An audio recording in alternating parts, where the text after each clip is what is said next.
after this, I'm gone. Detective. No big surprise. Detective! You're looking for me. It's your father.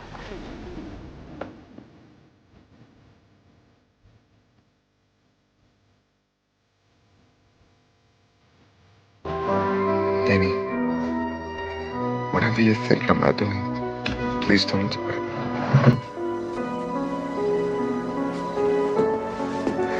Danny, for God's Shh, darling. Trust me. God's sake. It's for the best. Danny, please!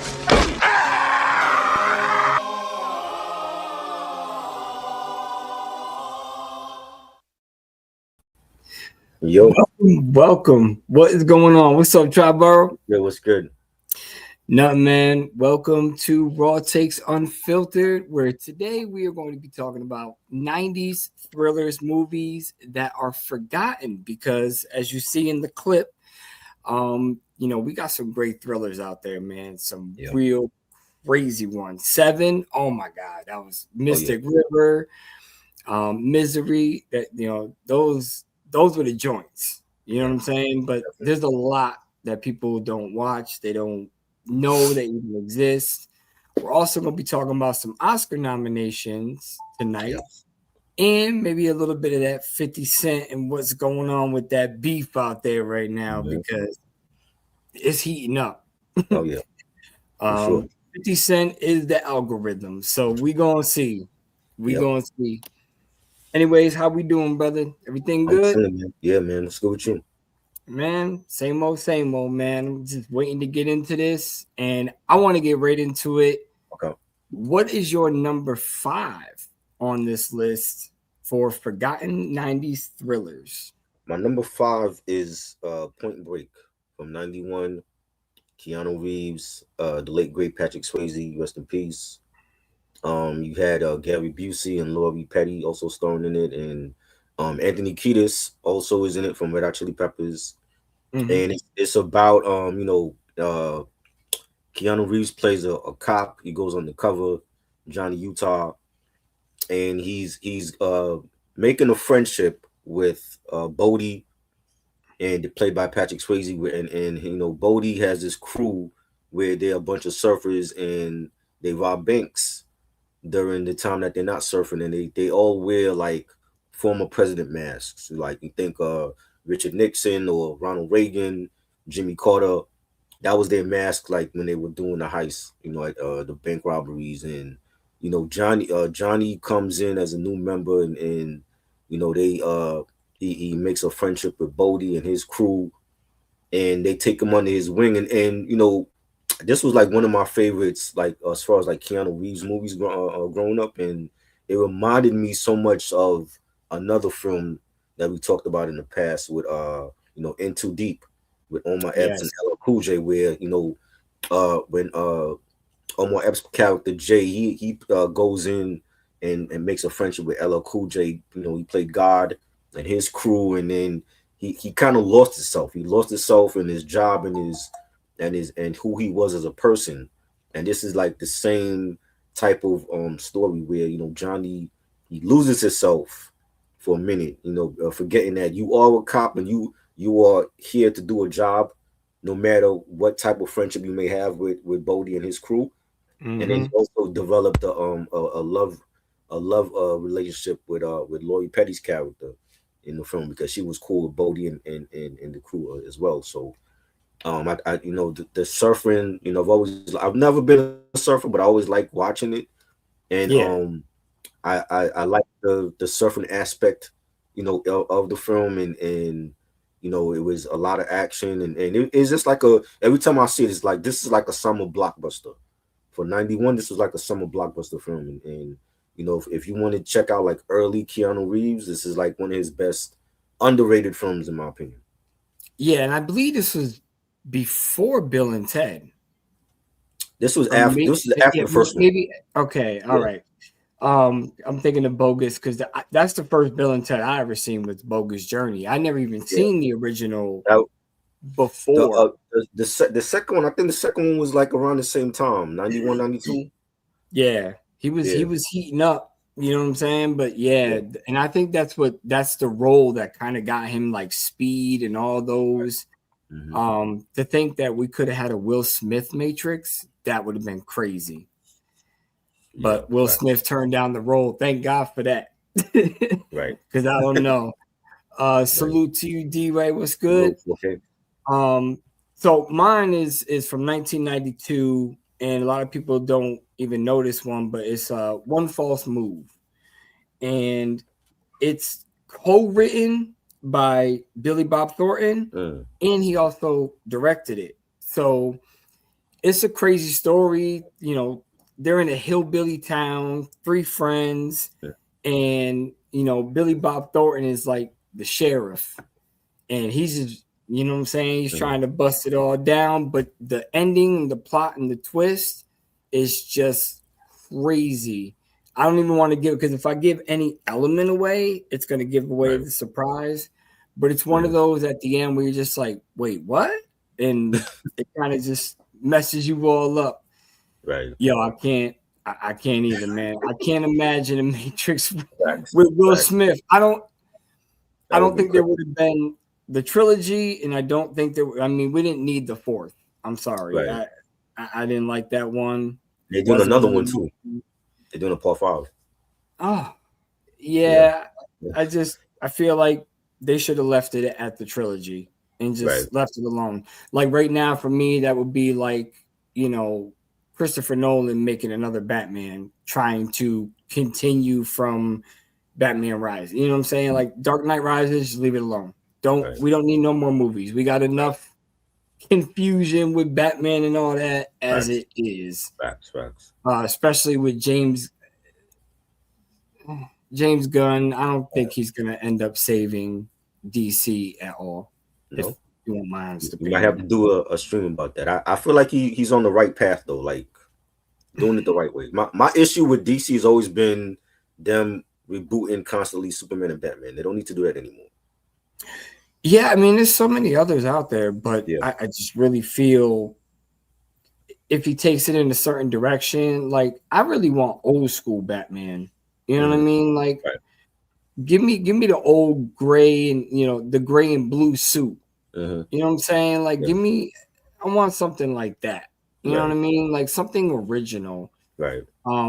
Everybody's always trying to change the storylines and change all this, and I would just rather see a comic or even see a Batman like continuation. Like, can't we do Beyond? That would be dope. But that was planned. I remember reading that. It was planned. Yeah. I don't know if they're still going to do it, but I think that's in the works too, though. Yeah. I hope. Yeah, what's good? Number 4, what you got? Number 4, I got Double Jeopardy. This is with starring Ashley Judd and Tommy Lee Jones, and you know Ashley Judd plays a wife, you know, Libby Parsons. She ends up going to jail for she was framed, and she ends up going to jail for her husband's murder. She does time in prison. She comes out and realizes that her husband faked his death, and you know, Tommy Lee Jones plays like her CO officer and her parole officer, and she once she comes out, she's out for revenge, and she wants to figure out why her husband faked his death, and he ends up with a new woman. So she's out for revenge, and Tommy Lee is like her parole officer to make sure that she doesn't do nothing crazy where she ends up going back to prison. But I thought it was a great film. You know, Ashley Judd is a great actress, and I've seen a lot of her films, you know, early in her career, and you know, she came from the legendary Judd family with Winona Judd, and I forgot the other sibling that she had, but it was a great film, definitely underrated thriller. You know, like I said, like Tommy Lee Jones at that time, like he was doing a lot of thrillers. You know, Double Jeopardy, and you know the joint with Wesley Snipes. And then there was another one. Didn't he do The Fugitive? The Fugitive, right? Yeah, he played Harrison Ford, right? Harrison Ford was in the first one, and then Wesley Snipes was in the second one. Mm-hmm. And Robert Downey Jr. was in that one as well, and yeah, so like it was he's been in a lot of like underrated thrillers in the during the 90s. This was like Yeah, and the 4K release on that from the Paramount Plus, yeah, that's a really good. I bought that when it came out because I wanted the booklet, the little slip cover, and the 4K transfer on that. I believe I can't remember if it was D-Ray that did the review or if it was Ken's review that I watched, but when I watched it, I was like, yeah, I'm glad I bought it because it's a dope, clean transfer. Still got that feel in it, that little bit of grain, but man, it still is a dope transfer. So if y'all get a chance to pick that up, you haven't, Double Jeopardy on 4K is definitely dope. Yes, make comic books great again. I wish they would. Love Double Jeopardy again, and I believe D-Ray, it was you that did the review. I can't remember because that shit came out like 2 years ago or something like that. Yeah, U.S. Marshals was a sequel. Yes, U.S. Marshals. That was the other one. Right, and Robert Downey Jr. was in that one. Yeah. Mine, speaking of, has Wesley Snipes, and that's going to be Murder at 1600. Good one. Now, I feel this film is really underrated. When they think of 90s thrillers with Wesley Snipes, it's always, for me, I always hear Passenger 57. That's always the one that everybody says, but they always forget about Murder at 1600. Definitely a dope one. I do believe it is on Amazon Prime. Right. I think it's on that one, but I got the Blu-ray. I don't think there's a need for a 4K on that one, but you know what I mean? Wesley Snipes is a homicide detective, and he gets himself knee-deep into some controversy. It starts to unravel some things that, wasn't really meant for him to see. And it's just it's a great one. It's got Secret Service, does some grimy shit. So it's definitely one y'all should check out if you get a chance. And Diane Lane was also in it. Yes. It's been a little bit since I watched it. Yeah. But definitely no funny. Salute. That's you. Every title needs a I know, because you don't collect Blu-rays anymore, but I'm sorry, man. I don't I still collect Blu-rays, baby. My TV be making that shit look crispy as hell. So Minty, salute. I can't. Salute. How you doing?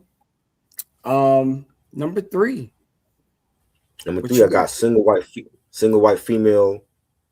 Starring Bridget Fonda, Jennifer Jason Leigh, Steven Weber. I forgot about that.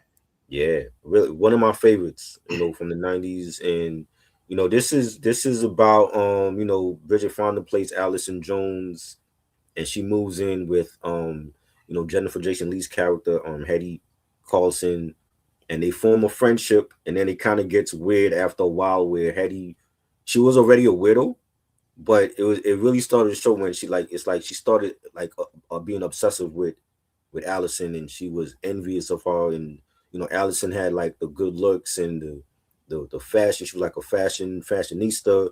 She had the boyfriend. Steven Weber plays her boyfriend, Sam. And for Hetty was like a loner. She didn't really have nobody to talk to. She didn't have no friends. And once Allison moved in with her, she started to bond with her. But it became like borderline obsessive, where like she cut her hair and dyed it like Allison, and she started wearing Allison's clothes, and there was a point where she killed Allison's dog and slept with Allison's man, and it just was a weird friendship that turned obsessive, and she wanted to kill her. She wanted to be Allison. That's why she cut her hair short and dyed it. She wanted to be Allison, and it was a great movie. Like, the acting was great, the cast was great. I enjoy. I think it's a slept on thriller. And I remember seeing it on cable back in the 90s, and so it's been like one of my favorite thrillers. And I know they did a reboot for it, but it's when they do a reboot of a classic, it's not gonna be the same. Yeah, that's the one thing I have They recently did that TV show, The Burbs. That should never be Right. touched. I'm sorry. I'm sorry with all this woke shit and everything like that. Like, leave the classics alone. Build your own storyline. Build your own movie, and you can do all that woke shit. Don't take our legendary films and try to remake it. You know, the one thing that always bothered me about Single White Female, the one scene is where the dude thinks that he's sleeping with his girl, right? And it turns out to be the roommate. I'm sorry. You could put me in a lineup and I could tell my wife with my eyes closed from any other female. That's the only one thing on the scene. He was trying to say that he didn't know it wasn't her. Like, I don't care if it was pitch dark. I promise you, I could pick out my wife in the lineup. And you know what was crazy about that scene was once he realized that it was her, why didn't he get up? He just let she was giving him head, and then he let her. Like she let him finish, and then he just got up and then put on his foot. I'm like, why didn't he just get up immediately though? It's crazy. It's crazy. Yeah. You know what I'm saying? Like I never understood that part, but I guess maybe they didn't have like that super emotional connection yet. You know what I mean? But yeah. Yeah, you know what I mean? So appreciate it, man. You know, we like to dig deep over here. New movies, but they old. The Roommate. I don't remember. I think that was the one with I think Minka Kelly was in it. I remember seeing The Roommate on DVD, but we watched it. My wife just walked by and she said, "We watched that." See, I saw it, but it wasn't memorable. It wasn't like it wasn't as good as Single White Female. He's saying it wasn't the collegiate version of that though. Oh, it was the white people version. Oh man, my wife be bugging, yo. She be bugging. That's crazy. Oh my god. She's Italian, you know. What else? Yeah, Minka Kelly was in that. She was younger then. It was young Minka Kelly. Yeah. Number 3, mine is Color of Night. A lot of this I had to write down because I'd be. But Bruce Willis, he plays he's colorblind after witnessing a tragedy, so he doesn't see like color, but that's why it's called Color of Night. Right. But it gets a little mysterious because his parents die and they're looking at him as, you know, he has something to do with it. So it gets a little crazy. But as far as it's not like the perfect film. You got to kind of stick with it because the storyline it's one of those where the storyline it has a pacing that some people don't like. But if you can get through that, the end result is dope. You know what I mean? So I remember when that came out, they kept talking about the love scenes he did with the pretty girl. I don't remember when it came out. I seen it later on, probably like mid 2000s, but I don't remember like seeing anything when it first came out. I know, you know, the whole with Bruce Willis, everybody just looked at him as a TV actor until he did Die Hard and then action star now. Yeah. So that one was crazy. What you got number 2? Number 2. Now this is a film that nobody, I don't think any, at least for our generation in the hip hop culture, I don't think anybody looks at it as a thriller, but I'm gonna put it in there. It's Juice, Tupac, Shakur, rest in peace, Omar Epps, Khalil King, Jermaine Hopkins. I think this is definitely a thriller. It's a hood thriller. Yeah, about to say a hood thriller. We have to. It's a hood thriller, but like we know it's a hood film. But besides that, I think it deserves to be in this group of thrillers because it's a movie about, you know, how far will one person go to gain respect on the streets and from his peers, and you know, when we see Pac playing Bishop, he was dead bent on getting that respect from the streets and getting respect from his crew, even his own crew, you know, and when we talk about Rodderman was had his crew on the streets and they were punking him, and he was mad that like what kind of crew do I have? What Q is off being a DJ, and Steel is being Steel, and we got Raheem, and Raheem is like he don't want the smoke with Rodder Man and his crew on the street. So it's like it was like a more like of how far will Bishop go to get the juice? You know what I'm saying? So this is definitely a thriller. It definitely belongs in this conversation, and I think it was directed great by Ernest Dickinson. The soundtrack was a classic, and just being in New York at that time in the 90's, and what Bishop put them through, and these are like people that was his friends, that he considered his friends, but it's like he went crazy. He was obsessive with gaining that respect. You know what I'm saying? Because he came from a broken household himself. You know what I'm saying? And seeing how that one bodega robbery went down, and the aftermath of that, and him killing Raheem, and then how did it affect, how he changed over that shooting, and having to fall out with Q and with Steel. And I think he was, I don't want to say he was nuts, but he was obsessive with getting that respect from the streets, and that's what he wanted more than anything, more than even his own friends. Like he would kill his own friends to get that respect from his peers on the streets and Rodderman. So I think this is definitely a great thriller, a hood thriller, but still a great thriller that I don't hear people mention. They mention hood film and then that's it. But I think it's so much more than just a hood film. Yeah, that's kind of like how I look at. I know a lot of people look at Sugar Hill as like a gangster film, but that's how I look at Sugar Hill, as like a hood thriller, because there's so much emotion and buildup and everything like that, and the things that his brother goes through just to keep his brother around. Right. It's such a turn of events. I don't know if you would know what this means, but before y'all ask, the answer is no. Me and Steel from Juice are not. You don't look like Steel, DSJ. I'm about to say, I'm looking at his profile pic. I'm like, I don't see Steel. He said, I thought I was gonna say who's the man. No, that's not a hood thriller.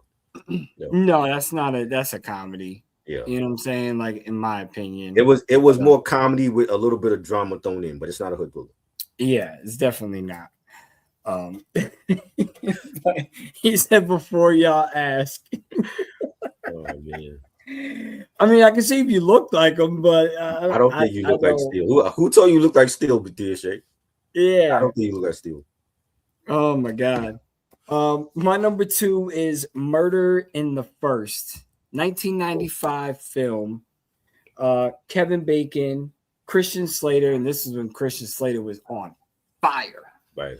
But it's based on a true story, but obviously for the movie, it's a little bit all twisted up. Right. But it's not. It's about what happens when the system is supposed to protect us, but becomes the monster of the film.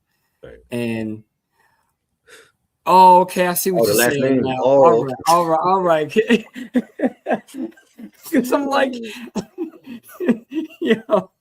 I'm looking at and I'm like, he don't look like Steel. What the hell is he talking about? Okay, last name Steel. I got you. Right. I got you. You know what? You got the juice now. Right. But a man is locked up in solitary confinement after years of failed escape attempts from Alcatraz. And that's where the film really starts to unravel, and you start to see all the confusion, how he's manipulating people, and how he's getting people to work for him, but they don't even know they're working for him. Right. So I'll put it in the description, like these movies that we name, if they're on any streaming services. I know times are tough for a lot of people, so if you can get the Blu-ray or something like that, but you got Netflix or Amazon, I'll look up all these movies and I'll throw them down in both our descriptions, and maybe y'all can check it out and have a good weekend on some of these thrillers because they're definitely crazy so far. Yeah. Juice, I think everybody done seen Juice. Right. I would hope so by then, Yeah. Yeah. Yeah. What you got for your number one before we get into that Oscars nomination? My number one is Fear, starring Mark Wahlberg and Reese Witherspoon.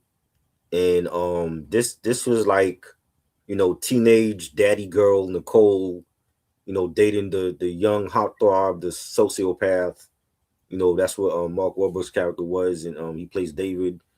And they meet up, and they just hit it off right away. And you had Nicole's dad, William Peterson plays Nicole's dad, Sam Walker, and he's like the dad that of course he's gonna be that parent that's worried about his teenage daughter, and especially if she's dating the wrong guy, or dating a guy that he don't really care for. And you see that going on in the movie where, like, Nicole brings David to the house, and there was some things about David that rubbed the dad the wrong way. He didn't really care for him like that, but he accepted it because it's his daughter. She's a daddy's girl, and what that old saying when you have a daddy's girl, and whatever she wants, daddy gets her, and so he accepted the relationship, but he didn't really approve of David. And we see along the way that David had a crew. He was a badass. They were doing things, some questionable things in the film, and Alyssa Milano from Who's the Boss also is in the film. She plays Margot. That was Nicole's best friend. And they did some things to Margot in the film that wasn't cool. And if you have Amy Brenneman that played she was married to Nicole's dad. I don't think she was Nicole's biological mom, though. She might be her stepmom. No, I think it was her stepmom. Right. And she was basically like, anytime that the dad had an issue with David, and Nicole was like, running after him like a little lost puppy because she was in love with him already. And Amy's character, she played Laura. Laura would basically like talk to the dad and and tell him, like, she's a teenager, this is what teenagers do, and she has a thing for him, just let it happen. So she would be like she would play the middleman in like the disagreement with Nicole and her dad. But it's like a timeless movie because teenagers are going to go through that. They're going to meet somebody that they may like, that their parents may not approve of, and you have to, as a parent, if you support who your kid dates, then you might have to go through that. You know what I'm saying? But it was a great film. But Mark Wahlberg played a sociopath in that film. It's one of his early films when he was just starting to act, and I always loved it. I think it was a great film, in his filmography, and coming off of him being a rapper and then going into acting. I think it was one of his great early films. Yeah, and I love that. Let me in the fucking house. I love that scene. Yes, that's crazy. Right, when they came in, his crew came to the house to the home invasion, and that was good. Yeah. Still, you're really missing out. Like, seriously, it's a good movie. Salute. I always thought that Melissa, she was better looking than Homegirl, but that's just my opinion. Yeah, I had a crush on her since. Oh yeah, definitely. Even back then, like, you look at the movie, like Reese was cute, but Alyssa Milano was cuter. Yeah. And I remembered her from Who's the Boss right off the bat. So Samantha. You know what I'm saying? Yeah. What's going on? Oh, salute. Papoose. We're gonna get to that. We're gonna get into that in a few minutes. I think let me go ahead with my number one, and we'll get into that real quick. But for me, this is the role that I seen John Lithgow in that made me fall in love with him. That convinced me that no matter what role he was in, he could dominate. Especially that's the season of Dexter with John Lithgow is one of my favorite seasons. So, I've just always loved him, Third Rock from the Sun. I mean, all them shits is great, but Ricochet. Yes. Ricochet is just never mentioned in anybody's list that I ever hear. And it's a dope ass film. Again, I'm hoping I could find this, but Denzel Washington is in it.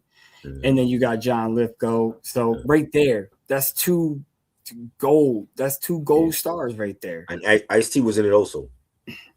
Yeah, but that was like early Ice-T. He wasn't like, he was still rapper Ice-T, just breaking into acting.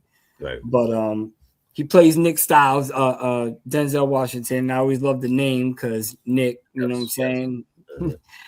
But it's a cop's career who skyrockets after arresting a dangerous criminal years after the crime.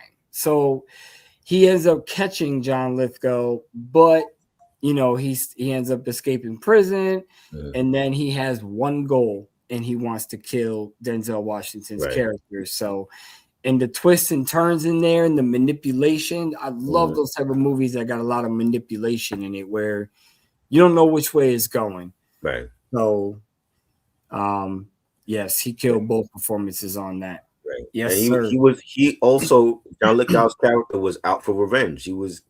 I thought he had killed him, right? Didn't you think that he had killed him first, and then he wasn't dead, and he came back?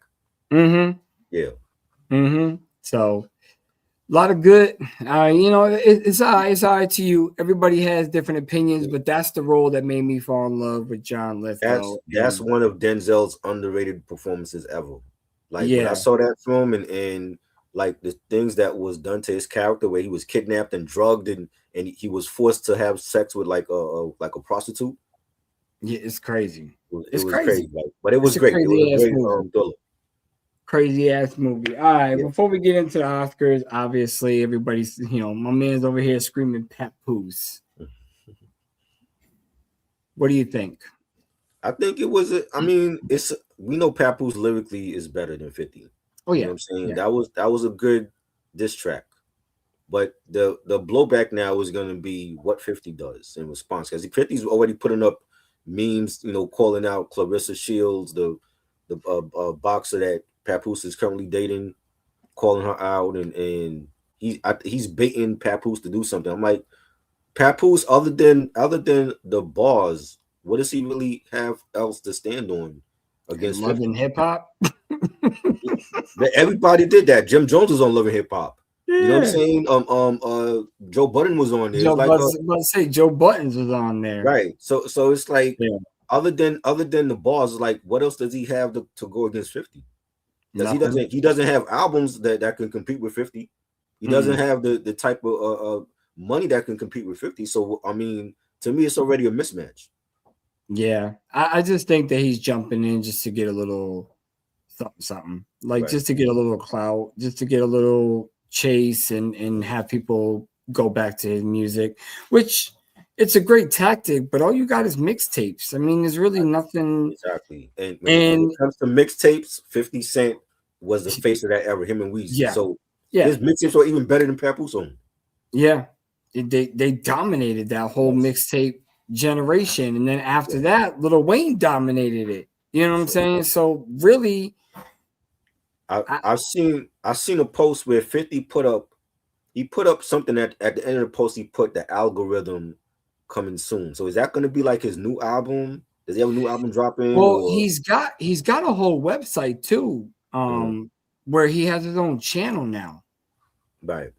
So it's called 50 Cent Action, I believe. Yes, and he has like all action films. And he also has like you can stay up to date, but I think that is going to be the name of his new album. Now, if this brings out the power of $1, Get Rich or Die Trying, Massacre 50, right?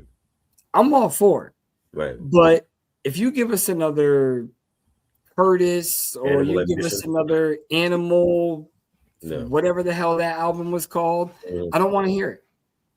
I want to hear bars. You know, I don't think he's gonna risk where he's at now in his career. I don't think he's gonna risk his business endeavors for anyone. So yeah, I don't think we're gonna get like Powder $1.50. That was 50 in the streets. That was him, you know, when he got shot up. You know what I'm saying? But I don't think he's gonna go back to that old 50. It's almost like Kanye. Like we're never gonna get old Kanye again. We got crazy. There's Kanye too now. much. There's too much business at risk. It's like we'll never get OJ because there's too much business involved. Right. I mean, he's not a billionaire because of music. None of the Dr. Dre, he's a billionaire, just got announced a billionaire, but he's not a billionaire because of rap. Right. You know what I'm saying? So rap music doesn't get you, you know, all it's the movies, the shows, the business deals, the sponsorships, it's everything else except rap. Freezy coming in with the hot take. He said Westside Gun is better than 50. Westside Gun has better production, but I don't think he's a better artist than 50. No, I gotta agree. I'm sorry. He's better than 50? Oh, Westside Gun. Wait a minute. Yeah. I'm sorry. I'm thinking of the actual lyricist in the group, Conway the Machine. So no, Westside Gun. No, Westside Gun. No way. He has a better ear for beats than 50. But he has a better ear, and he's going in the direction as far as like he's doing business with WWE. He's got his own clothing line. That's Saucony sneaker. He got the sneakers out. He's collabing with the right people. BSF is about to come out with a mixtape album. So I mean, as far as them, but all that, hey yo, hey yo. But I mean, I will say though, like hypothetically, if they had to do a versus and 50 against Westside Gun, he could win some rounds against 50. The thing is, he don't have a in the club like 50. He don't got the big anthems like 50. He got the hood anthem. So you all right? So he don't got the global records like 50 though. So you're saying that Westside Gun mixtape, Westside Gun. But he got albums too. Supreme Clientele was the album. Let's keep it mixtape. Let's keep it fair because I don't think anything in Westside Gun albums are gonna take Power of a Dollar, let alone go up against. The thing is like Westside Gun and Griselda, they're responsible for bringing back that New York sound. Yes. You know what I'm saying? Like 50 was a part of that in the 2000s, and then when he left to do Hollywood, there was a void there, and Griselda brought that back. Now you got artists like Boldy James and Stove God Cooks. You know, Ransom has always been around, but he's making the best shit now. You know, and when you have like a whole like the whole Buffalo, like those Buffalo artists, you know, Shay Noor, like they brought them in. You know what I'm saying? So I do feel like if he had to battle 50, he would win some rounds against them, but he don't got the global hits like 50. It's a difference when you talk about street anthems and global. 50 got global hits that Westside Gun don't have yet.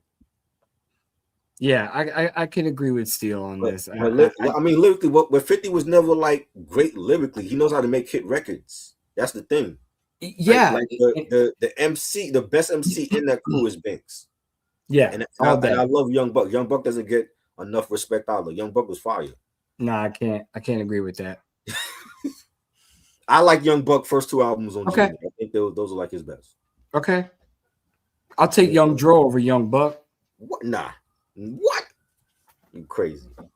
Young Dro from PSP over Young Buck. Okay, so you're telling me Young Dro don't got no. You're telling me that whack ass Young Buck, his album is better than Young Dro's album? Buck the World. Those two albums alone is better than anything Young Dro got. Come on, man. Bonafide Hustler. Go check that song out. Him and 50 Cent. Oh my God. They killed that joint. Yo, see, this is why I love the two of us because I'm not gonna change. You're not. I can't stand Young Buck. I really can't. I hated him.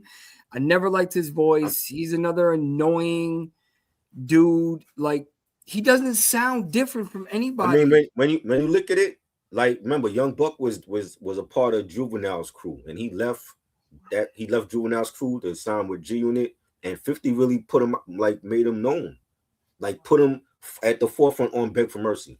Stunt 101. That was like his first introduction. I want to go back to this real quick because I don't agree with that. Shock value rappers have a shelf life. Well, I mean, as in who? Like who you talking about? Yeah, because that's too widespread. Like, this is one thing that I will agree with Nori and what they always say. Why do we always put a cap on rap? Why do we always rock and roll tours for 70 years? These dudes be 90 years old coming out with guitars and they can't even pick the strings anymore. Right. And we're still selling out stadiums. And to your point, that's true. But if you ask Billy Corgan from the Smashing Pumpkins, he feels like rap was the reason why rock is not a thing anymore. It's not huge anymore. He's blaming hip hop for that.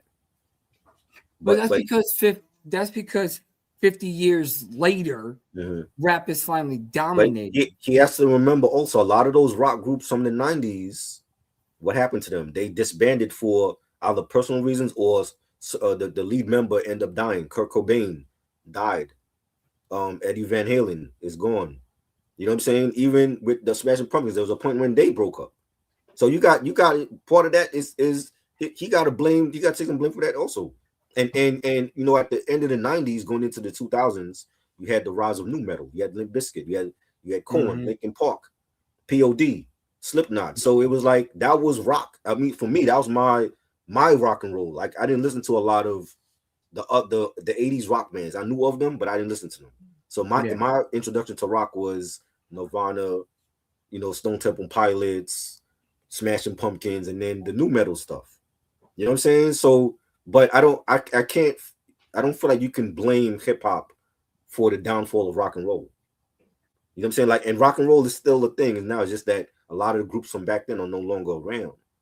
You know what I'm saying? It's like you have more. I mean, Green Day is one of those groups that's still around and they still relevant from the 90s. They still putting out numbers. They still touring, putting out great music. You know what I'm saying? But the rest of them are like trying to come back. Metallica, they trying to come back. You know what happened to Aerosmith? Aerosmith did a EP with Youngblood last year. Nobody checked that out. Yeah. Well, at least Steele agrees that Dro's a better lyricist. I'll give you that. But I never liked nothing from Young Dro. I feel like Young Buck was a better artist than him. Just look at the numbers. He went multi-platinum with Straight Outta Casual. Only because he was on G Unit. Like he was a good artist. The only one we can say, listen, the only one we can say, and he gets all the shade was Tony Yayo. Tony Yayo is not a good artist. Oh no, okay, Tony Yayo is garbage all day. Right, but he was good on he was good on the G Unit mixtapes, but his own albums he didn't sell at all. The fact that Young Buck came in from another crew into G Unit and sold more than Tony Yayo should tell people something. You know what it's telling me? I still don't like his album. Okay. Straight Outta Cashville is a classic. Very slept on album. Straight Outta Asheville. Sorry, man. Oh man. I'm a chief like an Indian. Come on. We're never gonna have Young Buck on here. Because he's gonna see this and be like, yeah, I'm not coming. Well, you know, listen, I don't really want him on here if he's still gonna blow trainees. So, you know, hey, get out of here. He's not a good lyricist. Well, I'm not saying shock value and okay. So you mean to tell me when you hear a new Jay-Z verse, you're not shocked by what he still has to say? When you hear a Nas, you're not shocked at what he still has to say? Nas's last album. What? Now I was saying like Nas, because Nas still has something to say. Like I feel like if you don't have nothing to say, don't come out with nothing. Like I'm not anticipating a new Jay-Z album unless he has something to say. That's when you should come out. If you ain't got nothing to say, we don't need to hear from you. Like Jay already is a Hall of Famer. He already did what he's supposed to do. Like now, if anything, you can help rapper in the Writers Hall of Fame. So right. But I mean, I'm not anticipating nothing from him to come out. If he does, cool. But if you ain't got nothing to say, don't come out with nothing. Nas still has something to say. Nas is still a hip hop head. He's still hungry, and he don't have to come out with music. He chose to do that. he chose to go on that 6 album run with Hit Boy and then put out the premiere album. I thought the premiere album was great. A lot of people didn't like it. I'm like, y'all are bugging. You know what I'm saying? Yeah. So I still want to hear what Nas has to say. Yeah, and his business ventures, again, it takes a dope lyricist to be able to name all the female rappers that have been forgotten. Right. So, you know, he still has things to say. To me, I just don't think that Jay-Z has anything to say at this point. Unc said Yayo was on probation. That whole album should have been on probation. The whole album should have been locked up and never released. It should have been in the electric chair. That album was bad. And he's I like, even hated. Is like, remember him and Banks grew up with 50, so they're like the OG members, right? But the fact that you had Young Buck come out of not just come out as a Cash Rule, but come from another crew to Gene and did better numbers than you. Yeah, you know why he came from another crew? Because compared to the other crew, he was garbage. I don't think Juvie knew what to do with him though. He was garbage. Juvie was like, okay, go over there with your blown transmission. Go over there and stay over there. Hey, look, if that's the case, then remember Rock Marcy at one point was with Flipmode Squad. So that means Busta Rhymes didn't know what to do with Rock Marcy. You know what I'm saying? And look at Rock Marcy now. Look at Rock Marcy now. Yeah, okay, but that's like, I don't know, man. That's like somebody saying that Freddie Gibbs isn't dope. Freddie Gibbs, you know what I'm saying? Like, I just can't. I'm not a fan. Put the link in the chat. We Unc wants to come on. You want to debate with us about this? When we put the link in the chat before, nobody wanted to come on. Now y'all want to come on. Oh yeah, okay. What are we really gonna debate about? I don't like Young Buck. It ain't gonna change. I'm not. To me, I feel like yes, Banks is the MC in that crew, but Young Buck was a dope artist though. He's heavily slept on. I just don't think he's that dope. He said Nas and Jay should not even be mentioned. Should not even mention what? He shouldn't be mentioned when it comes to bars. I get that, but when it comes to hit records, he definitely has the legs to stand with Jay. When it comes to that, think so? Yeah. 50 Cent has big records. Like we really got to sit here. We talked about this last night, so we really gonna sit here and act like Jay's the only one. I'm saying we could talk about it. I'm not saying like I want to do that on a whole nother. There are MCs, like I said, I don't know if he said it, who said it, I don't care, but there are a lot of MCs that can go with Jay, and it could be broken down in different categories. You know what I'm saying? But I'm talking about like hit record for hit record. 50 Cent got those. He could definitely stand in the ring with Jay. I don't think he can. You disagree? I disagree with that. He can give him a run for his money, but he's not beating Jay. I'm not saying he's going to beat him. I'm saying there's certain artists that can stand in the ring with and battle Jay. I think 50 Cent is one of them. He can do that. You know, but he wants the link. Don't put the link in. Don't put the link in. You don't want the link? I thought I did. I guess it didn't. He said y'all would lose. Put the link in, bro. I want to hear what he has to say. Put the link in the chat. What are we gonna lose on?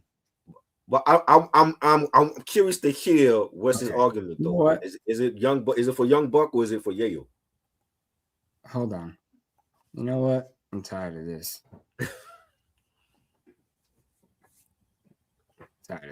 Hold on. We're going.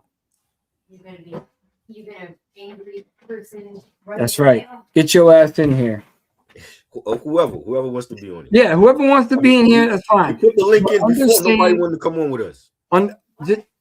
Just understand that I am not going to change my opinion. Yes, you said that. You prefer Young Dro over Young Buck. I get it.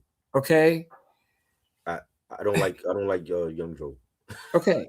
And Triborough. Put the link in here, but let's go. Triborough is not going to change his mind. We are not here for popular. I just want to hear what he has to say, or whoever wants to come on and they got something to say. Hey, y'all are welcome. I mean, debate it all day. That's what we hear. You're talking about because I don't like Young Buck.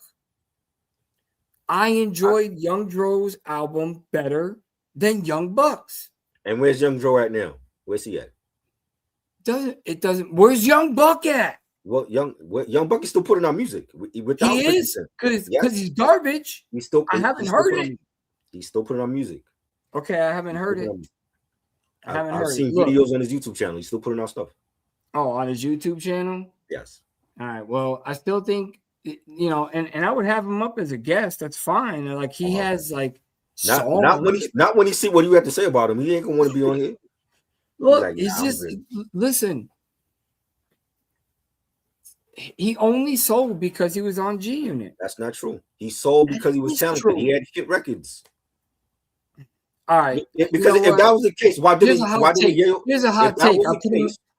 I put him in the same category as Drama. DJ Drama? No. Drama who? Drama. Live, right, live. Get out of here. I don't even know where. If that was the case, then Tony Yayo would have went multi-platinum with his album, and he didn't. so it's not all about whoever's in G. Olivia was in G Unit at one point. They kicked Olivia out of G Unit. I like lyricism, and I also like a certain sound. And to me, when I put in Young Dro, I have fun. He's lyrical. When I put in Young Buck, he's corny to me. I just don't. But look at who they've signed that was a part of G Unit that didn't sell. They had Kid. They had a dude named Maserati. They had Olivia. Olivia went to Love and Hip Hop because she couldn't sell. And they still kept Tony Yayo, and he didn't sell. Again, so yeah, Young Buck come from Juvenile's crew to G Unit and went multi-platinum because he was talented. Yeah, well, I'm just saying, you're not going to change my mind on this. I don't like Young Buck. I know. Okay, he's got like 2 songs that I'll like. Stomp was about the only good one he had, and after that, and Stomp remix because that was the one, song. And that was the one. He said text the link, and that was the one that remember put it in the chat. It doesn't show. Maybe it's not showing for me. That song was the one that I think was it Game? I think Game was originally on it and they took Game off of it. And some I forgot who was on it, but there was like some controversy with that song because somebody was on it originally and then they took them off of the song. Well, yeah, you can go right on. I'm looking at it right now. You can hop right on it. It's in blue. I don't want to click it because then it's going to put me in double, but you texting them? Okay. Yeah. He said no. That's weird. Well, it's right there. I just sent you the link. I just sent you the link. I don't. Listen, it's not gonna convince me any different. I wanted. He probably gonna debate with me. That's what he does. So I want to hear what he has to say because he's saying that 50 Cent is washed. I'm like, Westside Gunn is not watching 50. Like, okay. Again, mixtape wise, no, Westside Gunn is not touching Fifth. I'm sorry, Fifth dominated. I feel like he could win some rounds against 50, but yes, anybody can win rounds against anybody in any category. There's at least 1 or 2 fans that will, or 1 or 2 songs that will sway it that way. Right. But no, anything else? No. The thing is, though, when it comes to the big global hits, Griselda don't got that. Like Westside don't have that, Conway, Benny don't have that. They don't got global hits. They got street anthems, but they ain't got global hits like 50. Yeah, so that's where those are the rounds that 50 would win. Yeah. Yeah, I agree. Know what I'm saying? Because it's still about hit records with verses, like, you know what I'm saying? Yeah, so, unfortunately, it used to be about a celebration, and I kind of miss.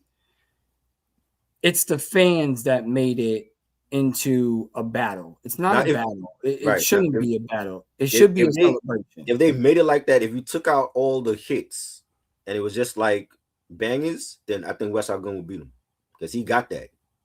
He got that for on his mixtapes on his albums. Yes, You know what I'm saying? because on his mixtapes, he's got a lot of BSF, Benny, you Right. know, So His- God Cooks. So yeah, I could Mhm. see that, Right. but It would be more of an even playing field if there was no hit records involved. It was just like now here's the thing though. uh, If we're just doing mixtapes, what about the lyricism? Because I think Banks got them all. oh yeah, for sure. Banks. Yeah, Definitely. Banks is winning. I think Banks will lyrically outdo all three of them at the same time. You would have to put Banks up against Conway and Benny because he's that nice. He's that good. All right, at the stage. Here we go. What is good, Uncle? What up? Salute, Here to salute, start Jess. trouble, Can I y'all hear already me? know. Yes. Yeah, we can hear you. You're here to start trouble. I already know. Go ahead. bro. So, whose side are you on? I'm on the side of right, bro. Okay. I'm on the side of right, bro. Mhm. Like what y'all saying about 50 Cent is crazy, bro. What This am I dude- saying? That's How are we wrong. crazy? 50 Cent ain't that guy, bro. He like Humpty Hump. That's Bro, this not dude is like, no, he has more okay, hits than dude them. He has more hits is than them. like, No, that is not true. bro, come on, dog. What can 50 Cent say from 2004 outside of, or what could 50 say from 2003 or whatever that you could listen to right now and be like, yo, come on, What you man. mean? Many Men, What Up Gangster, I Smell Pussy, like all those are timeless records. Bro, you know how some stuff has like when you hear it, it's like nostalgic, but it's not relevant for the day. You know what I'm saying? Like when you hear it, you like, oh yeah, that was fire back in the day. Uh-huh. That's him, bro. In Like the Papoose- club, but in the club will No. always be a relevant song because it's Yeah. like a birthday song. They Yeah. played that in Happy Death Day. Bro, That was a whole song. bro, in 2026, who says Winkster? Yeah, but if for that time frame, it's a classic record.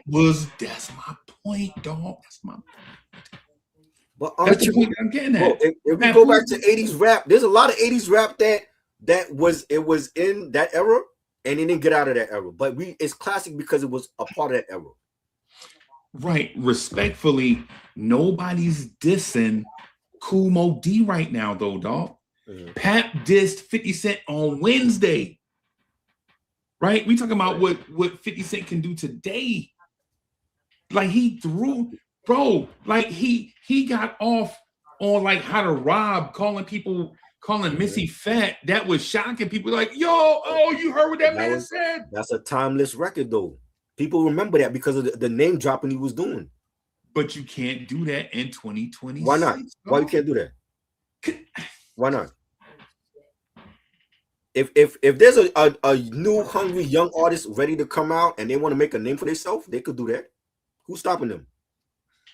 The only difference is we have social media now to talk about it. Right, and I feel you respectfully. I feel you because that's a great point. But what I'm saying is this: is 50 any of that stuff that you just said, young or hungry? He's hungry, but he's hungry in a different lane. It's not rap anymore. It's in television. Bro, he not that guy. Papoose dissed him. Papoose emptied the clip on 50 because he know 50 ain't gonna do nothing, bro. That's not true. He know 50. He's gonna do it, but he's not gonna do it how he's not gonna do it how we used to expect it from him. Remember, like when he was going at the Locks, when he was going at Cam and Dipset, when he was All right, hold on. Try. Take the Locks out of this because the Locks murdered him. Yeah, Right? That's what I'm saying. Murdered I know him. what I'm saying. You cannot him, put the Locks in this. I hear what you're saying. Don't ever put the Locks in the same Oh, please don't category mention Jada. as and this- Papoose. But he still came out with a song called Piggy Bank. That was about Jadakiss. Yes, I know. But You Don't don't have have- to you don't have to listen. beat them lyrically to beat them. the Locks and Papoose do not ever need to be in the same category. I understand. I'm talking about his beefs with different artists, though. right? Mhm. Even with Dipset, when we talk about Dipset, you remember when Jim was going at Nas on the Bravehearts? Jim Jones is not a better artist than Nas, but No, he didn't care. No. He was but it going at him. also He didn't creates care a lot who of was better. controversy. And that's what this world is built off of. Now, the one thing that is crazy is that when these diss songs are coming out, I'm seeing all these new gen, and they're all like, "Oh my God, that's so disrespectful." You want to talk disrespect? They don't know. They don't know. Go to No Vaseline. Go to Hit 'Em Up. Yep. Hit 'Em Up. Yep. Go to Jay-Z's kind of bad freestyle, but disrespecting the shit out of Nas. And Pac made a whole video for Hit 'Em Up. A whole video. Yeah. Yeah, and y'all think that what's going on now is disrespectful? You are out of your mind. Go listen to what Big was saying. Kidnap kids and throw them over the bridge. You already know the middle line. Yep. So, bro, that's what I'm saying, dog. That's what I'm saying. So our generation is so much more immune to, oh, that was the okay. We look at disc records in a whole different light than we do than these new kids. These new kids look more for the, I want to see something. And they don't have that anymore. Bro, 50 ain't gonna try. I'm telling you. But that's what I'm. 50's gonna try. What I'm saying is the way he's gonna get back at his opponents now is gonna be different than a diss record. You see, like he bought Jim Jones building that he did the podcast at. You know what I'm saying? Like he's gonna hit them where it hurts. It's not gonna be a diss record. It's gonna be something even worse than. Triborough, you said it best when we talked last night. You said it best. He is going to get Remy Martin on a track. Yep. And what I said, he needs to call Lloyd Banks and tell Lloyd Banks to ghostwrite him a verse. And I guarantee you it'll be murder. It's time to reunite G-Unit. It's time to bring bro, Pap called them G-Unite. Yeah, but so did Game. Game did that. Game did that also. That shit is old. People were Game in the early 2000s. I just, you know what I'm saying? You want to know something? Game had something to prove because he was like, like for the first couple of albums, 50 was eating off a Game, and he had something to prove by leaving G-Unit and going multi-platinum on his own without that cosign from 50. You jumping in at the right time, Ray. You jumping in at the right time. Listen, you want to know who else? Ray, you got to get up here and save your guys, bro. They struggling, bro. We don't save you. You need to be saved because if we are talking hits, 50 got it. Will wash a lot of people out of here. I feel you. I feel you. No disrespect. 50-year-old women know in the club. Exactly. There's people that are not rap fans, that are casual rap fans that know that record. I feel you, man, but no disrespect. But y'all sound like y'all old as hell, bro. Like nobody cares about the mixtape greatest. I am old as hell, and I'm even glad. Without the mixtape, but even without the mixtapes, he got hit records on his albums. He got hit records. He got features. He got remixes. And again, he dominated the mixtape scene. Yeah.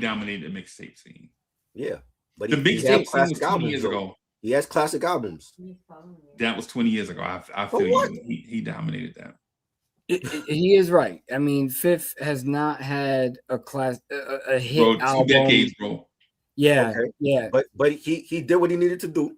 He got his classic albums. He got his big hits. That reminds me. Every time I think about that, Lil Wayne. What's the last Lil Wayne classic album? I'll wait. Carter 3. That was 20 years ago. No, but nobody's dissing Lil Wayne though, dog. Lil Wayne not trolling nobody like he's still the GOAT, bro. No. Lil Wayne is this generation. This generation puts Lil Wayne still up there. I'm like, Lil Wayne ain't been the same in 20 years. They still talking about shit from Carter 3. That was 18 years ago. I feel you. But Lil Wayne ain't calling people out, stirring stuff up, trolling, bro. I hear you. But like I said, 50's gonna win. He's not gonna win the way we think he's gonna win. He's not gonna win with diss records. He's gonna put them in the pocket. I'll tell you this, bro. And this makes sense in my mind, and maybe it doesn't make sense anywhere else. If 50 Cent from Jamaica, Queens comes out and flexes on these dudes as a billionaire and not as a rapper, that's how he's gonna win. My thinking is that the whole rap game gonna flip on 50. See, because the rap game doesn't start off at billionaires and come to the people. You start out in the mud and you grind your way up to be a billionaire.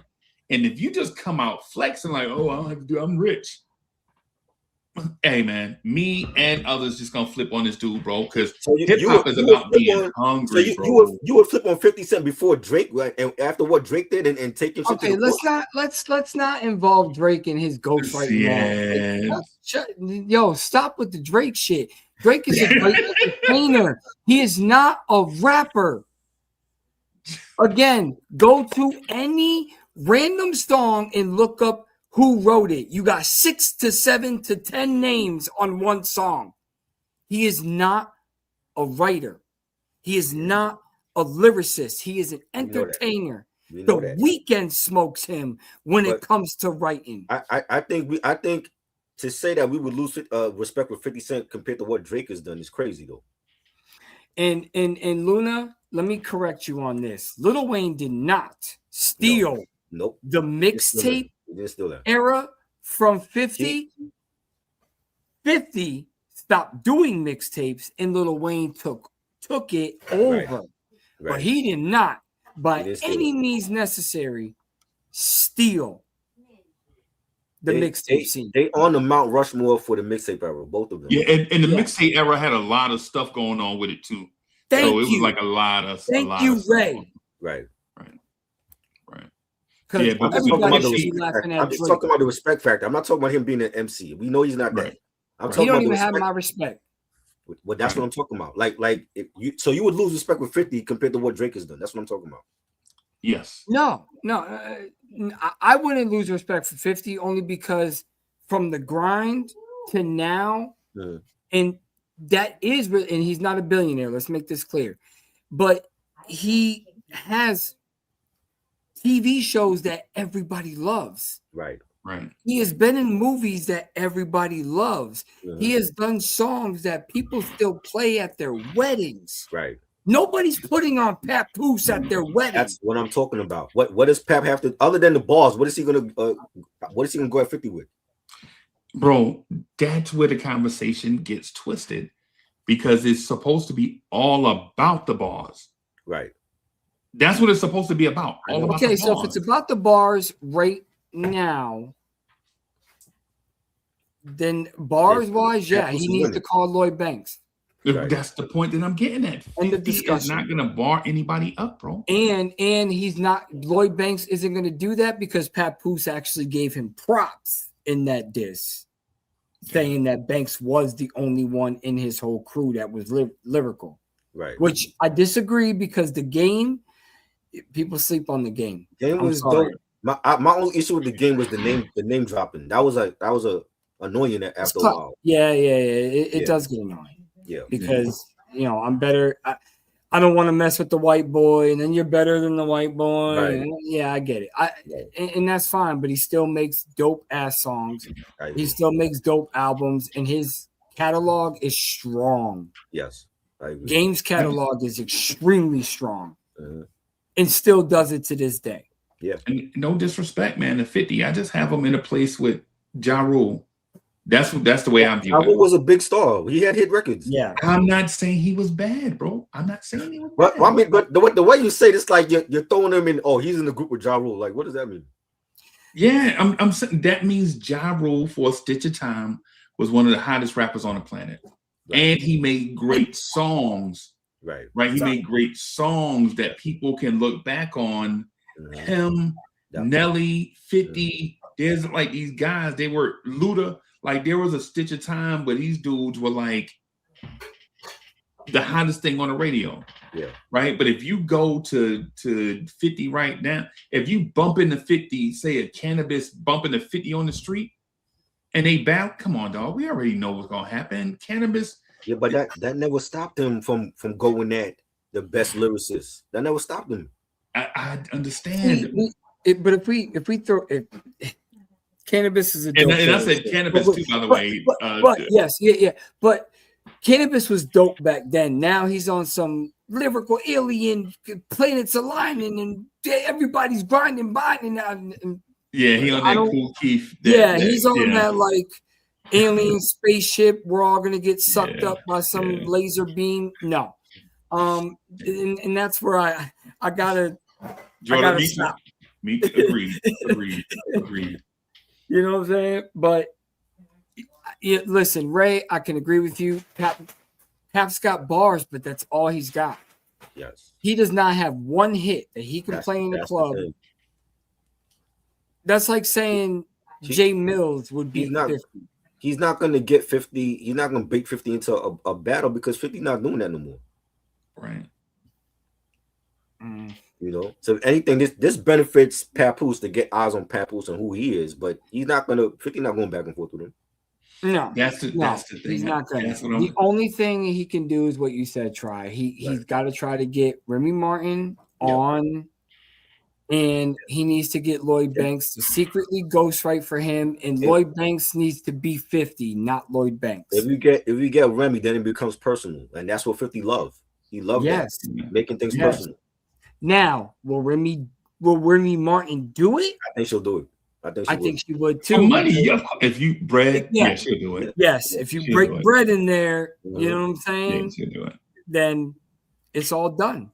But that's the point that I was getting at, y'all. When I said shock value, like this dude is not gonna spit balls to beat Papoose. He's got he built his name on shocking the audience by what he said or did. Right. And that's how every rapper built their name. I get like KRS got a name for dissing the Juice Crew, right? But after that, he built his name on being a lyricist and creating his own niche. Right. Salt and Pepper did the same thing. This Dougie Fresh, and then built something to 50 Cent though. 50, this is what he lives on, bro. It's a gimmick. What he does is a gimmick. Like y'all already knew what his gimmick was going to be before he even did it. It's Ray. I gotta agree with you. He said Remy in the studio right now. Right now, she's shopping too. Right now. Yep. You know, it just gets to a point where I kind of have to agree with Unc. I don't think the shock value will be there. Again, in this generation, visibly, 50's got him because 50 has the internet. 50 has the poll. He's got the Instagram. So I think visually for the newer generation, 50's gonna win. Right. For us old heads, Papoose is gonna win. Papoose is gonna kill him. Right. That's why I said he has to hire Lloyd Banks to ghostwrite for him, and Banks has to step in 50's shoes and rap like he's 50. Because the second he says a clever bar or a metaphor or a triple entendre, we're gonna know that Lloyd Banks ghostwrote it for him. Right. Yeah. That's what I'm saying, Try. That's why the whole 50 thing. When y'all were talking about Nas and Jay-Z and 50, I was like, no, I was saying 50 can get in the ring with Jay because he has hit records like Jay. He might not defeat him, but he can definitely stand in the ring with Jay. You was telling me that he's washed and West Side Gun would beat him. I'm like, what? Because the thing about West Side Gun, right? The reason why I said that specifically is not because I feel like he is he's a bar supreme. What it is cats like West Side Gun are insulated. You go, because the thing is with a West Side Gun, right? West Side Gun, you go get 50, you go get your crew. Guess what West Side Gun can do? Go get his crew. Conway, Benny. Right? You go get your best production. Guess what West Side Gun can do? Right. Same thing. And while when you listen to West Side Gun lyrically, you like, this is like listening to Old Dirty Bastard. right? Except now, right? But at the same time, you know West Side Gun is gimmicky. 50 Cent is gimmicky, but just different. He's predictably gimmicky. You know he probably gonna, wherever you have the venue, he's just gonna walk out there with the lease to it. Yo, I just bought the Barclays Center. You know, so something ridiculous. You know what I'm saying? You already know he's gonna do something crazy like that. That's what he is. Right. But what does he do in the booth? He makes hit records. That's what he could do. He can make hit records. You know what I'm saying? West Side Gun, can he make hit records like 50? I don't. He can make street anthems, but hit records, I don't know. No. Records. And 50 got a catalog. 50 got a cat because there was a stitch of time where the world needed a 50 Cent. The world don't need 50 Cent on a microphone. No, they need 50 Cent, the TV producer. Exactly. Yeah. He's making great television. And I will give it that. But this all started because T.I. called him out. Right. And he doesn't stand a chance. And then you don't stand a chance against T.I.? No. I'm saying T.I. does not have a chance. He might get a couple of rounds. Right. But 50 and hits? Come on. He ain't got a chance. Wait a minute. Oh, wait. Are y'all saying T.I. is it? Y'all saying 50 Cent is a better rapper than T.I.? No. Or y'all saying he made, once upon a hits. time, he made more great music than T.I.? Because, you have to understand, when Dipset and the Lox went at it on Versus, right? That was all street. And that is why the Lox killed Dipset. Dipset didn't have the two guys that were really making the prominent street anthems for them, and that was Hell Rail and J.R. Ryder at the time. Both of them were not there. I don't even think they needed them. I felt like I had picked Dipset to win that anyway. I feel like Dipset had better music. I had Dipset. They didn't take the Lox seriously. They didn't take Jadakiss seriously. That's what happened. And their selection wasn't good. And personally, I had because now Versus is basically just about the hits. I had Dipset all day. I had Dipset beating them, Yeah, I had Dipset all day. And then out come the Lox. They were locked, ready, loaded, and shotgun blast. Yeah. So they were hungry. You know, T.I., yes, and I agree. T.I. isn't winning. He's gonna get it's gonna come close. He's gonna get a couple rounds on him, Yes, but it depends on the crowd that night. If the crowd is prominently street like it was at Dipset and Lox, T.I. might get it. T.I. got a lot of street bangers. T.I. got a lot of music, y'all. Yes, that's what I'm saying. A lot of music, but if the crowd is more of that in the club, like I want to bounce because I love 50 for that, T.I. don't stand a chance.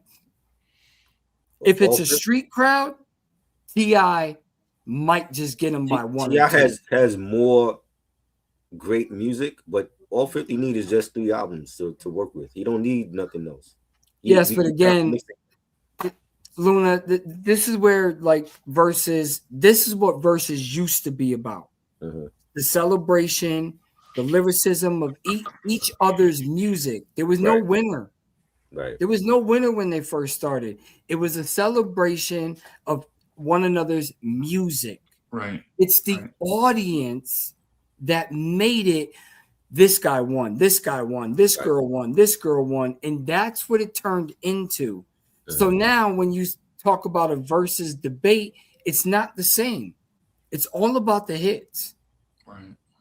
And it sucks because it should be a celebration. Because realistically, Gucci Mane shouldn't even have came close to Jeezy. But he did. Yeah. You know what I'm saying? Because if it's Jeezy got 10 times the hits that Gucci Mane has, but Gucci got the streets. So, unfortunately, this is what Versus is about now. Right. And I hate it. I hate it. You know what I mean? I wish it was different. I wish it would go back to being a celebration, but it never will. The audience is not going to let that happen. They want to feel engaged instead of just having a good time. Right. Some of those artists came out with low energy though, like the Jill Scott, Erykah Badu joint. Remember that? Well, that was during the pandemic though. That was during the pandemic. And that was, they weren't on the same stage. They were on each other's computers and cell phones and all that. So I kind of get that. You know what I mean? But like battles like Fat Joe and Ja didn't even need to happen. It was more of a celebration of both their music. Right. You know what I mean? Because hit-wise, I'm sorry, Ja Rule's washing. Yeah. Fat Joe, too, he picked the wrong songs to play. Yeah, that too. You know, so if it's all about, you know, street anthems or hits, it just all depends. Right. I think if it's street anthems and you take away all the G Unit stuff and it's just strictly 50, T.I. might beat him down. T.I. got the streets, man. He got the bangers. Yeah. And remember, our mind is mentally drilled. If you played Need for Speed 2, Money Road, cars, and the 24s was just in our head constantly. Yeah. That was the one track you wanted to play all the time in Need for Speed. Need for Speed Underground. Yeah. That was the one. You had to have that one song on just rolling through. Facts. You know? So that's why 50. That's why I'm telling. That's what I'm saying. The thing about 50, like, if we talking about just Wayne Newton does Vegas, like 50 Cent just redoing the hits, then 50 might win. You're disrespecting 50 Cent by even saying that. He is not Wayne Newton. Wayne Newton got hits. Yeah, but I'm not calling him Wayne Newton. He's his own artist. He had his hits. He's a legend as far as I'm concerned, and he moved away from music and went into television the same way that Will Smith did. And nobody gives Will Smith grief for that. But Will Smith is not trolling people on the internet, dog. But he was for a second. Will Smith is the one getting trolled for what he did at the Oscars a couple years ago. And he slapped it. Yeah, well, you know. Yeah. Now he wants to do a big apology and let the world see it. Like, come on. Nah, because if you listen to his last album, it wasn't great. He went back at him, basically telling him, "I'll do it again." Right.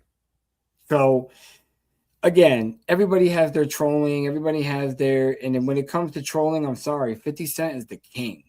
Like I said, nowadays it's all about the visuals. It's not about the music. Back in the days, you have to remember, we had radio. Right. We didn't have all this streaming shit. So when Hot 97 or, you know, whatever popular radio show, because Hot 97 was ours. Right. If they played Jay-Z's This, you heard it on the radio before it came out on a mixtape.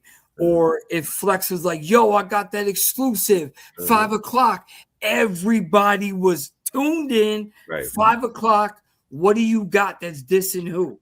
Right. We don't have that anymore. Right. We'll never get the feeling ever again of having the excitement of spending the only $20 that you had to buy a CD, open that CD, pop it in, and let it play. Right. We have too much music. We have too much access. And the second you're like, oh, I don't like that first verse, I'm skipping it. You didn't do that when you had CDs. You couldn't do that when you had a cassette tape, because what would happen? The tape pop. Right. Keep fast forward and rewinding that tape. Watch what's going to happen. So you were forced to at least listen once or twice before making that decision. And when I bought Young Buck's album, I threw it out the window along with fucking 3 6 Mafia shit. I picked it up. Out of here. I thought it was. I was like, yo, look, they give no, their first CDs, yo, bro. No. I liked not 3 6 Mafia. My bad. The Murderers, the Murder Inc. You didn't like that compilation? Yeah. That was fire. No, it was not. You didn't like that? Wow, I loved it. I thought. Hey, can I ask y'all a question? Just DMX was on that album. What's up? So one of my coworkers told me, I put in our little team chat. I work in sales, right? So we have like a Microsoft Teams thing open all day. So I sent a thing like, yo, I really miss old school WKIS Kiss FM, right? Like Mhm. my man jumped in and said Hot 97 was better than WBLS and Kiss put together. Right? And talking in terms of how music was played, Right. when music came out, and the guests. Said when Jay-Z was on Hot 97, it was an iconic radio moment. Yeah. Nas dissing somebody was, I think he dissed, who he dissed? Nori? Nori, yeah. Nas dissed Nori. Oh no, he did Nori, Cam, like he Yeah. went in. On Yeah. So he was saying that those were iconic radio moments. Right. And back in the day, Kiss and WBLS, it was like all buddy buddy. Either Right. you was team Juice Crew or you was team everybody else. Right. And it's like, you know, you had to like choose a side. Like you had to either you was them or, but Hot 97 didn't care. Hot 97 only cared about who was hot. Because if you was whack, they wouldn't play you, period. Right.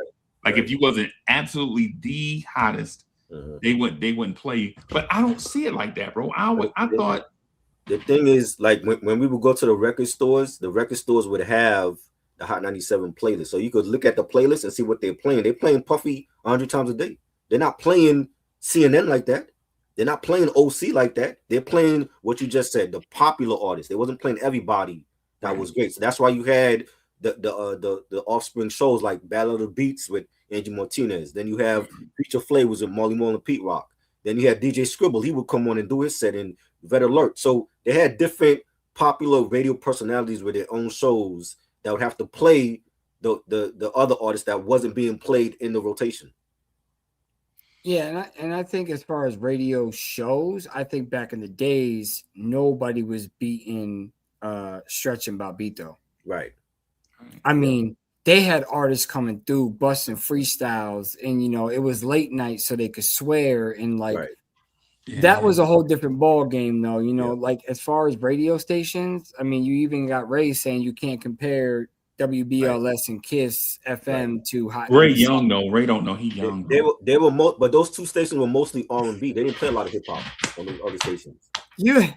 It was Hot 97 was like the I've got some hot takes over here, man. I thought I was controversial. 97 was like the go-to station. That was like everybody had to go there. It's like y'all went there, you went to Stretch and Bobbito. And then they end up signing Stretch and Bobbito later on. Right. Yeah, but then the show wasn't the same. Yeah, it wasn't the same, right? Yeah.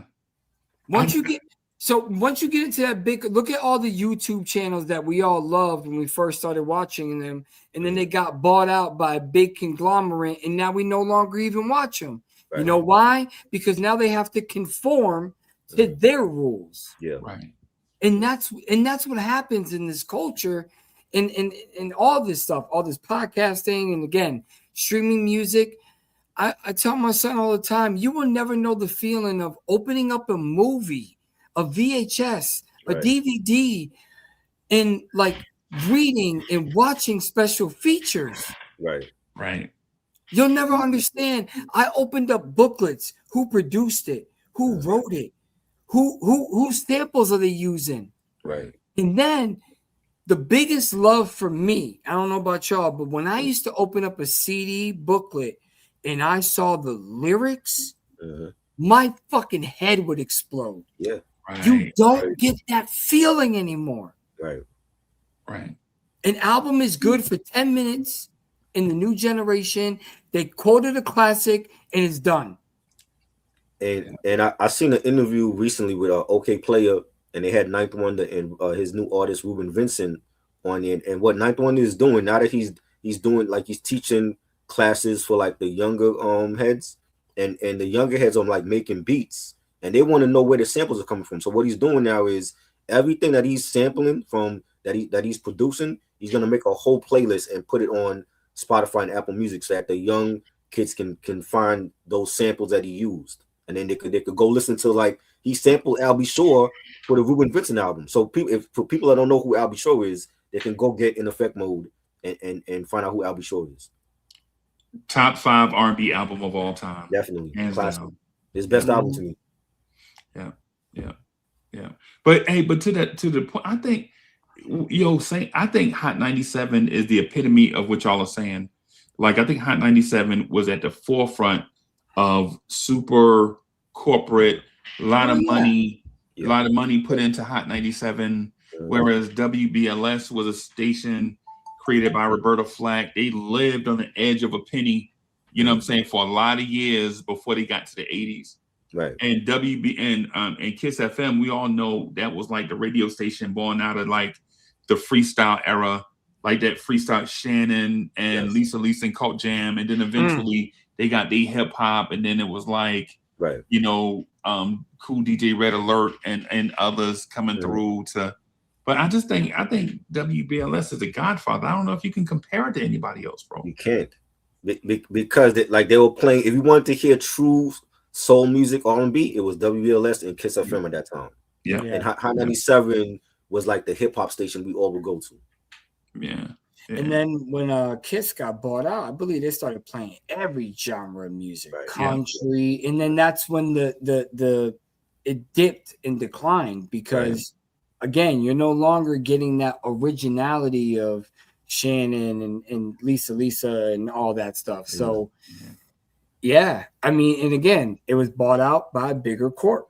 Right. And then ESPN bought them, right? Then and then now you're playing under their rules. Oh no, we're gonna play country between this block and this block, and you're gonna get a half an hour to play your R&B, and then we're gonna go back to rock and roll for 2 hours, and it's all just who's got the money, and I got the money. Okay, now I control it.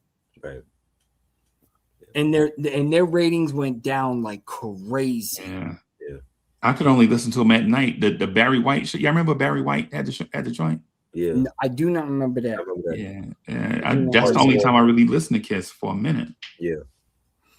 Yeah, there was a time like I'd be driving in the car and my mom would have it on to listen to some other shit, and I'm like, "What is this?" You know what I'm saying? But it was like the popular pop at the time. You know, I like what Jay Luna said. His comment.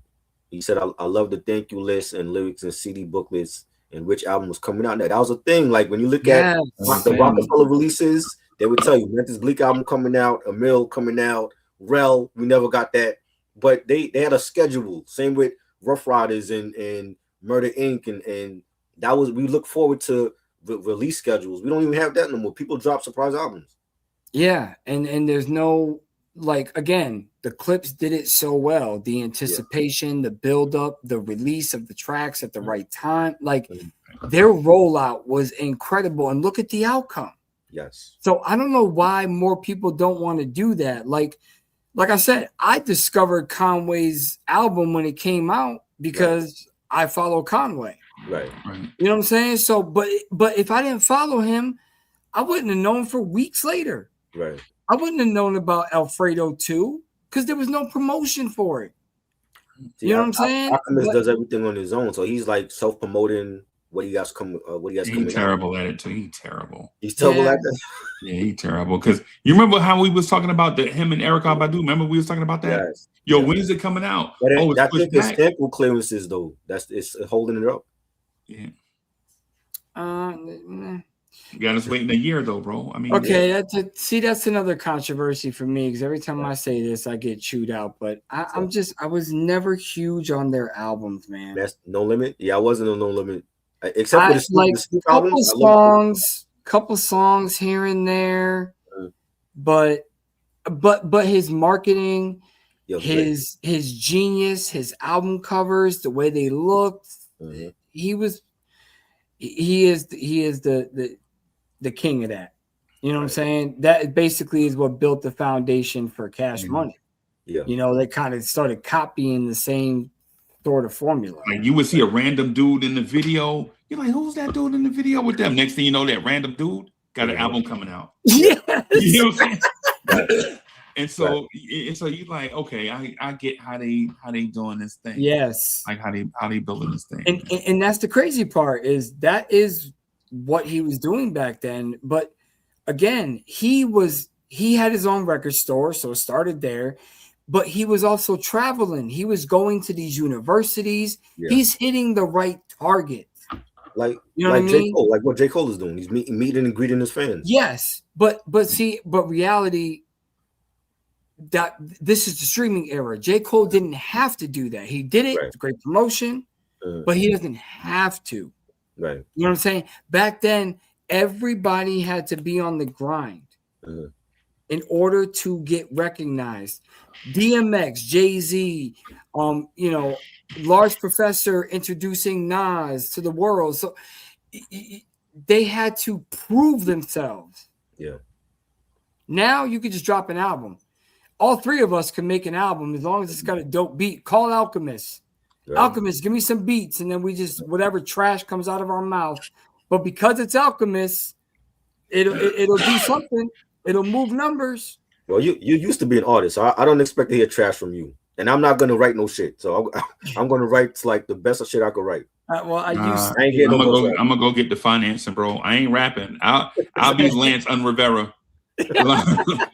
Yeah. I mean a macho. Back when I had the passion for it, yes, I'd have went toe to toe with anybody, win or lose. But the passion. I think you just need you need Conductor Williams to do the beats for you. I think you'll be. No, it just doesn't live in me anymore. No, it doesn't leave, but it doesn't live in me anymore. Right. I can't. It's too much scarring behind it, too much anticipation, too much work, just to do nothing. You know, right. And I'm talking 15, 20 years, and I stopped. Yeah, I have a thing against artists. And Try knows my thing against artists, bro.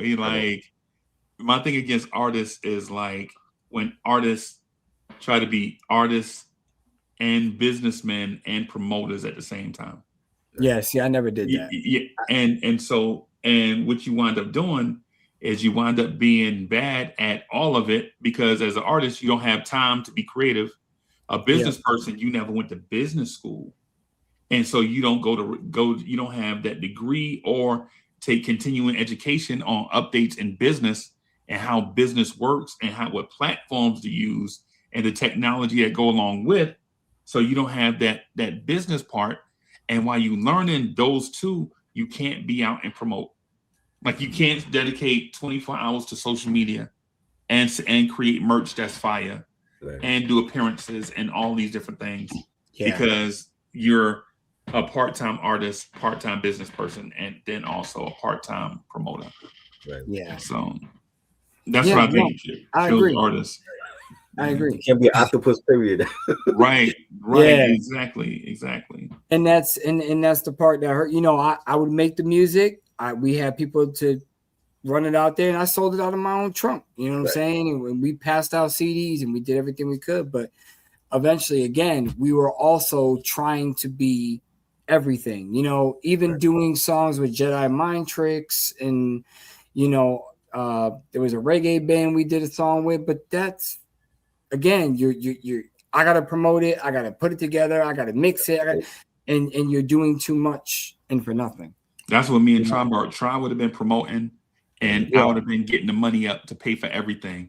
Hey man, you need some outfits, you need jewelry, you need a hotel to stay at, you need new equipment, you need food, you need such and such. I'm getting all of that stuff behind the scenes to to make sure the artist looks and behaves and conducts himself like the artist that he's presenting to the people, as opposed to when you see the artist, you see his back, he bent over in the trunk, like trying to sell seated. Nah, bro, that ain't for you. Yeah. That ain't for that. That's not beneath you, but that's not what you should be doing.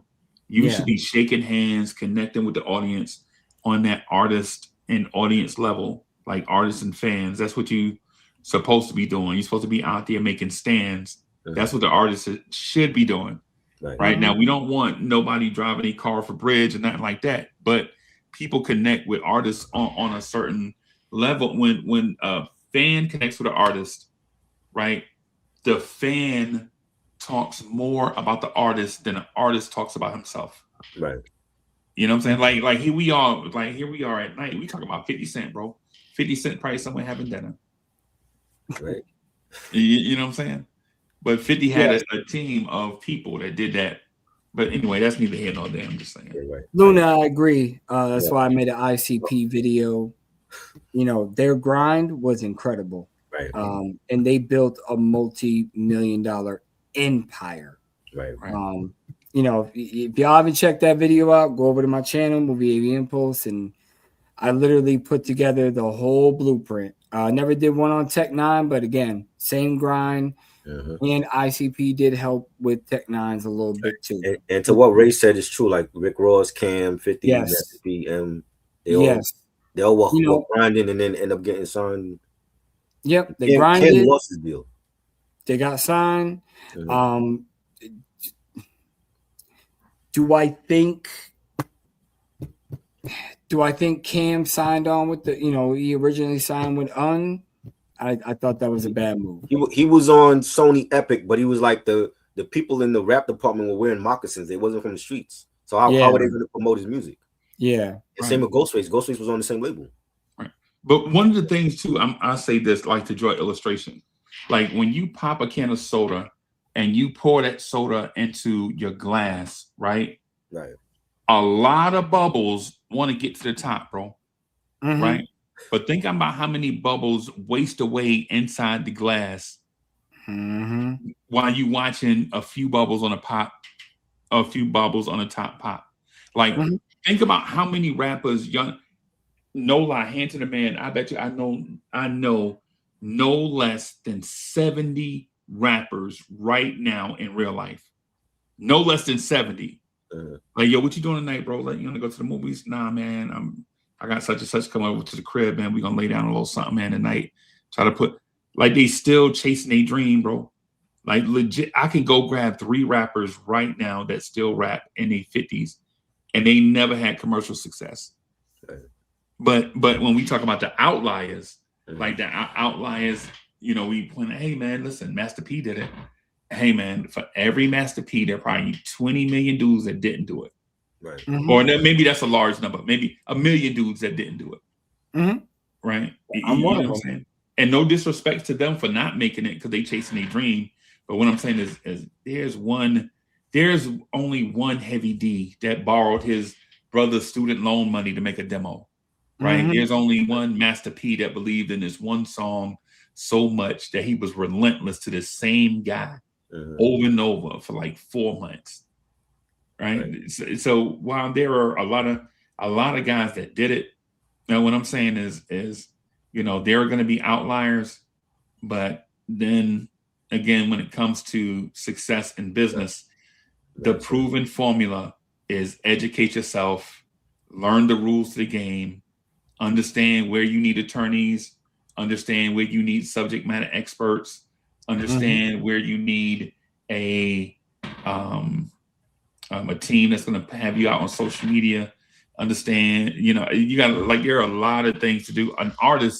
A great artist is never a great artist unto himself. Like nobody does anything in life alone successfully without the help of others.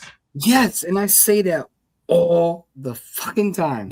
I say that all the time. I say you cannot name one person that is successful that has not had help being successful and getting the help from somebody else. Knowledge is always passed down if you're willing to take in what you're listening to.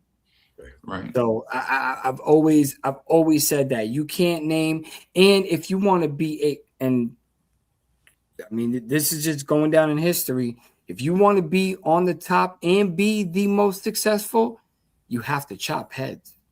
Right. There's no other way. If you want your boss's promotion, when your boss leaves, I bet you the guy that wants that promotion will be the brown-nosing snake that'll get that boss kicked the fuck out. Yeah, it's 100 dudes applying for that job. Yes. What make you stand out? The road to success, everybody, the road to success is littered with bodies of people that failed. And you got to step across them to keep your journey going. And it sound nuts, but you just gotta, that's hustle. That's where that hustle part come in, that grind. And that emotional stamina. You legit have to have emotional stamina to be successful. Right? Not just physical stamina or mental stamina. You got to have like that emotional and mental stamina and fortitude, because if you want that thing, you got to continue to push through failure, regardless how many failures you come across. Yeah, and I mean, I've failed at multiple things, but again, I don't have the passion to be a rapper anymore. But I will relaunch my clothing brand at some point when I got the bread. it takes time. You know what I mean? It takes time. It takes building. I didn't understand the business and I sunk. You know what I mean? So I'm going to rejuvenate it. It's just, again, you have to understand the business. I can't be the designer and be the person that does it and be the person that ships it and so I lost track of, I ended up taking losses. And be the seamstress. Yeah. And be the clothier and all these different things. You can't be all those things. Yeah. You gotta get help from somewhere. Yeah. And my wife was willing to help, but she busy at work. So, you have to have that outside source to help. And then the outside source wants to rob everything from you too. Right. Because they're in their eyes, they're doing all the hard work. So it's and sometimes the landscape is changing and you don't know it. Yes. Like the landscape, like Carl Kanai, the landscape was changing for Carl Kanai, but he was so hot, he didn't know that the landscape was changing from what he was doing to Fubu / Averex and everybody else that was coming along, entering the market. Right. And you know what I'm saying? And so you got to invent and reinvent.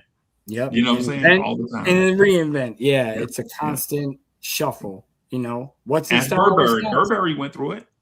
Burberry went through the same thing. Yeah. So. And they still are selling the same thing, plaid. Right. Yeah. So, I mean, they had to come up with different styles, different fashions, patchwork. Because Ralph Lauren at one point was killing it with the patchwork on jeans. But he was copying off of Hollister, Abercrombie and Fitch, American Eagle, Aeropostale.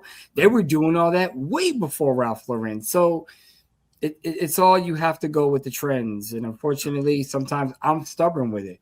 If I like he scaled it up. He scaled it up and then did it faster than them. Yes. That's the key. That's what Bad Boy did. Basically, that's what Diddy was doing. Like, y'all remember when LL would make an album and it would have just like one song for the ladies? Remember LL? Yes. And then Bad Boy come along where they have like everybody is gonna be doing like, we're gonna hit a pocket. We're gonna take all these joints from back in the day and sample them and come out with joints. They've proven hits already. All you got to do is rap on it, and we'll make another hit. It's a proven hit already. Mm-hmm. It can't lose. People love it. Like the Entombed joint, Juicy Fruit, right? Yeah. He hated that too. Yeah. He hated it. He used to fight with DJ Clark Kent. I don't want to do the song. You got to do the song. You know what I mean? Do the song, he said it. Mm-hmm. That's your hit. That's your bread and butter. You gotta do the fucking song. You gotta do it, bro. And as much as Biggie hated it, that's what got Biggie put on. Yes, Party and Bullshit was great, but like you said, Party and Bullshit was for the streets. Yeah. It wasn't a radio hit. Nah. You know what I'm saying? And then once Juicy dropped, that was it. Puff had the ear, but he screwed over everybody that he knew. Yeah. That's what took Big from being potentially a Lord Finesse type career to maybe one of the greatest careers ever. Right. Yeah. Because for those that love Lord Finesse like I do, like, I mean, come on, I love Lord Finesse. Definitely. Right. But Lord Finesse didn't have the career that he probably should have had. We all know. Yeah. You know what I'm saying? Mm-hmm. Like, if Lord Finesse would have did some commercial stuff, more commercial stuff, he probably would have been 10 times bigger. Right. Yeah. Right. So, you want to stay on for the movie stuff that we're gonna do before we get out of here? Man, I was about to say, man, maybe we should save that. You want to save that for next week? Oh man, I came up here and talked y'all to death. No, it's all good. But I'm a truck driver. I've been up since 12:30. Yeah. So I'm almost at 24 hours of being up. Oh man. Yeah. But that's the life, man. You know what I'm saying? And I love doing this, but we can definitely save it for next week. We could cover like the Oscar wins and losses next week. Yes. Okay. Yeah. Sinners, bro. Sinners, yes. Great movie. What you think? You think it's gonna win? Oh, and Sinners broke the world record. 16 nominations. Yeah. It has to win. First movie, and the record was, I think, 13. So he beat it by 3. Yeah. But there was also 2 new categories that were introduced, so that could, so you know, Right. don't worry, they can't keep the black man up there for too long. They gotta find some way to collapse it. So, Right. but Sinners is a dope movie. I think they deserve damn near every, not all, but damn near every. Yeah. And if Michael B. Jordan don't get a fucking Oscar, I think there might be a riot. He's gonna have competition with Leo and with Nah, Timothée Chalamet. that Leo movie was trash. I didn't care for it. I do like Marty Supreme was a good film. I think Timothée Chalamet has a good chance. Yes, you know, but and then Ethan Hawke, that one I didn't Right. care too much for either. Uh-huh. But as far as I think Michael B. Jordan deserves that shine, man. does. He really does. Yeah. He has been putting in work. People Yeah. sleep on, you know, Chronicles, Fahrenheit, what is it, 421 or 461? Real Station, Creed. Yeah. You know what I'm saying? All the creeds, like, come on, man. This dude brings his body from a regular dude to a muscle dude, back to a regular dude. You know what I'm saying? Like, it takes talent and skill to do that. Right. You know? So I agree. Yeah, He his deserves it. appearance in Black Panther, bro. Yes, Yeah, that's right. man. oh yeah, it's crazy. It's crazy. I didn't like the CGI too much. I thought for such a big budget film, that fight scene with the train and shit could have been a little bit better. But you know what I'm saying? His performance though, on fire. The man does almost all his own stunts. I mean, you got to give the man credit. Right. You know? Facts. I don't want him to be another Leo where he keeps getting all these nominated and never wins. Right. Never wins. So, well, I apologize. It's me. I mean, try if you want to stay on. You know what I'm saying? I'll throw it. Or you want to stay on, or we good for tonight? Hey man, if y'all want to I know we got Echoes and Essence. I know you can always go live on there too. Yeah, I got I'll say this. I have a thought about Sinners, and that I can't dispense all the thoughts in, like, I think I'm gonna need like 2 hours for Sinners. Okay. Really? Yeah. Okay. I mean, the only thing is I've seen some imperfections because they're doing, you know, he's playing both brothers. Right. So there were some scenes where, you know, smoke is blowing this way and then the other smoke is blowing the other way because they filmed on different days. You know, they accidentally called the name of one character and it's supposed to be the other brother. I mean, so there's discrepancies there. But as far as him in the movie being good, I think the movie was, I don't think it was like top charting, but for the year, yeah, I think it's one of the better movies for the year. Yeah. Do I think it's going to go down in history? No. No, you don't think so? Like for a vampire film? I don't think, when I think vampire movies, my automatic is like Blade. Like that's the first thing that comes to my mind. Wesley Snipes saved Marvel. Killed that role. You know what I'm saying? So for me, vampire movies like that, and then I think of like funny vampire movies like, you know, Vampire in Brooklyn or The Lost Boys. I'm not a big Fright Night. Like it's not that I don't like it. It's just that there's always been this debate which movie's better, Fright Night or Lost Boys, and I prefer Fright Night. I love both of them. Yes, but I prefer Fright Night. The only reason why, and I'm sorry, I'll still stand on my fucking pedestal with this. Only reason why The Lost Boys was even good is because Corey Feldman and homeboy there, popular Kobe team, huh? Kobe Haim? Yes, yeah, and it was the Coreys. It was their era, Goonies, all that shit. Yeah. So again, I'm mad tired, so I'm not thinking correctly, but I'm just a Fright Night person versus Lost Boys. Okay. That's all. That's all. Unc, I would love to have you on again on a different show, on a different topic. I'm going to hit you up on Instagram, start following you. I mean, we do follow each other. I don't know. I got so many goddamn people. I don't even remember who I follow anymore. Right. But I'm gonna get up with you. We would love to have you on another episode. And before you leave, on tell people where they can find you at and Yes. platform. You can find me at the candy shop. No, I'm just lying. I'm just You had to throw it in there, right? I'm mess around. I'll mess around. So seductive. Echo and Essence for sure. Y'all check out Echo and Essence. The conversations over there are super deep and challenging. It's a place where I'm going to challenge you, the viewer, to think differently.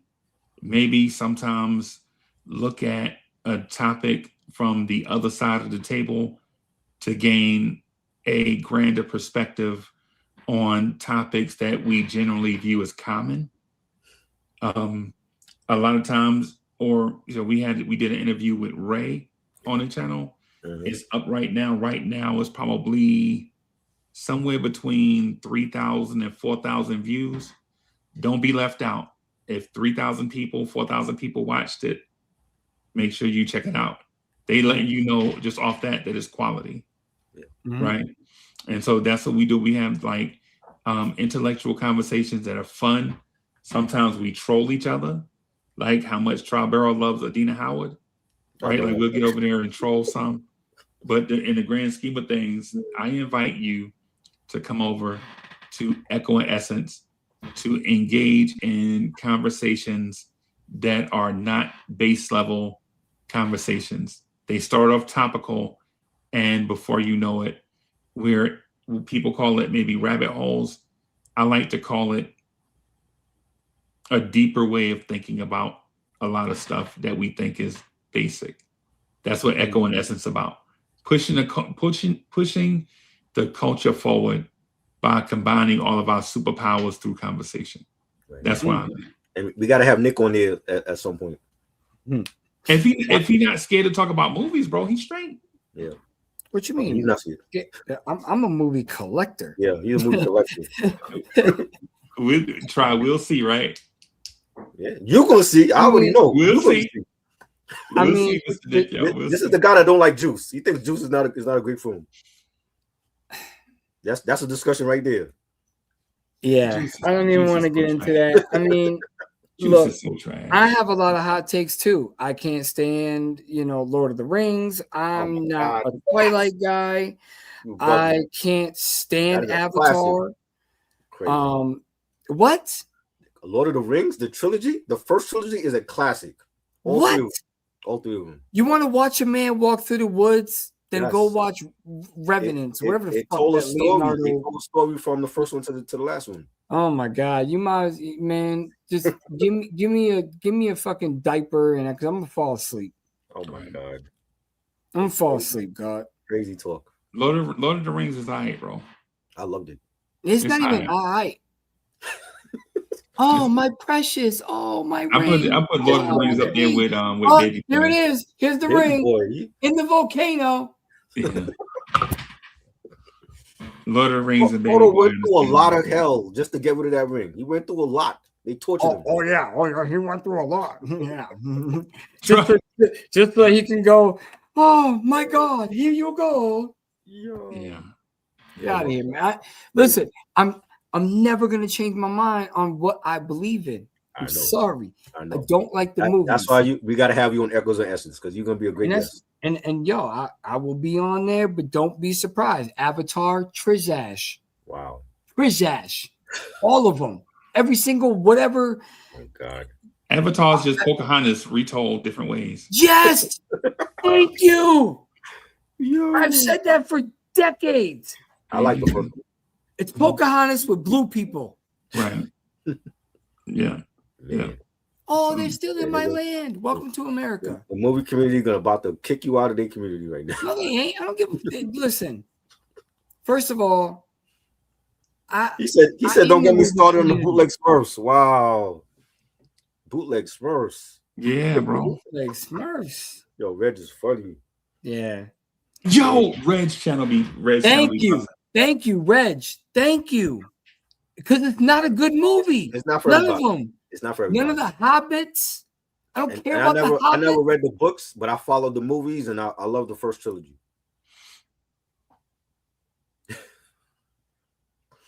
I love you, Try. You my brother. But the fact that you could sit there for 3 hours per fucking movie and watch some man walk through a forest Hey, and come how across long was Scarface? tiny Was Scarface adventures, like 4 hours? How long was Scarface? little tiny adventures in between, Yeah. just to throw a fucking ring in a It volcano. was more than just that. It was more than just him getting rid of the ring. Oh yeah, was it about passion and love and Each fire? character had their own story. Aragon. Because I know fire was in there. That's why it was in there. Because the film should have been burned a long time ago. Yo, funny. Yeah, but I'm gonna get out of here, y'all. Yeah, man. Try, bro. Thank Bro, you. Juice was trash, bro. No, it's not. Remember, it was written in 1975 to come out during the Coolie High era. And you could tell by the way the characters were developed. They were like, that movie was developed to be a movie that came out in the 70s. I got a hot take for you. What's that? I think Fresh is better than Juice. You're crazy. Fresh? Wow. Oh my God. Yeah.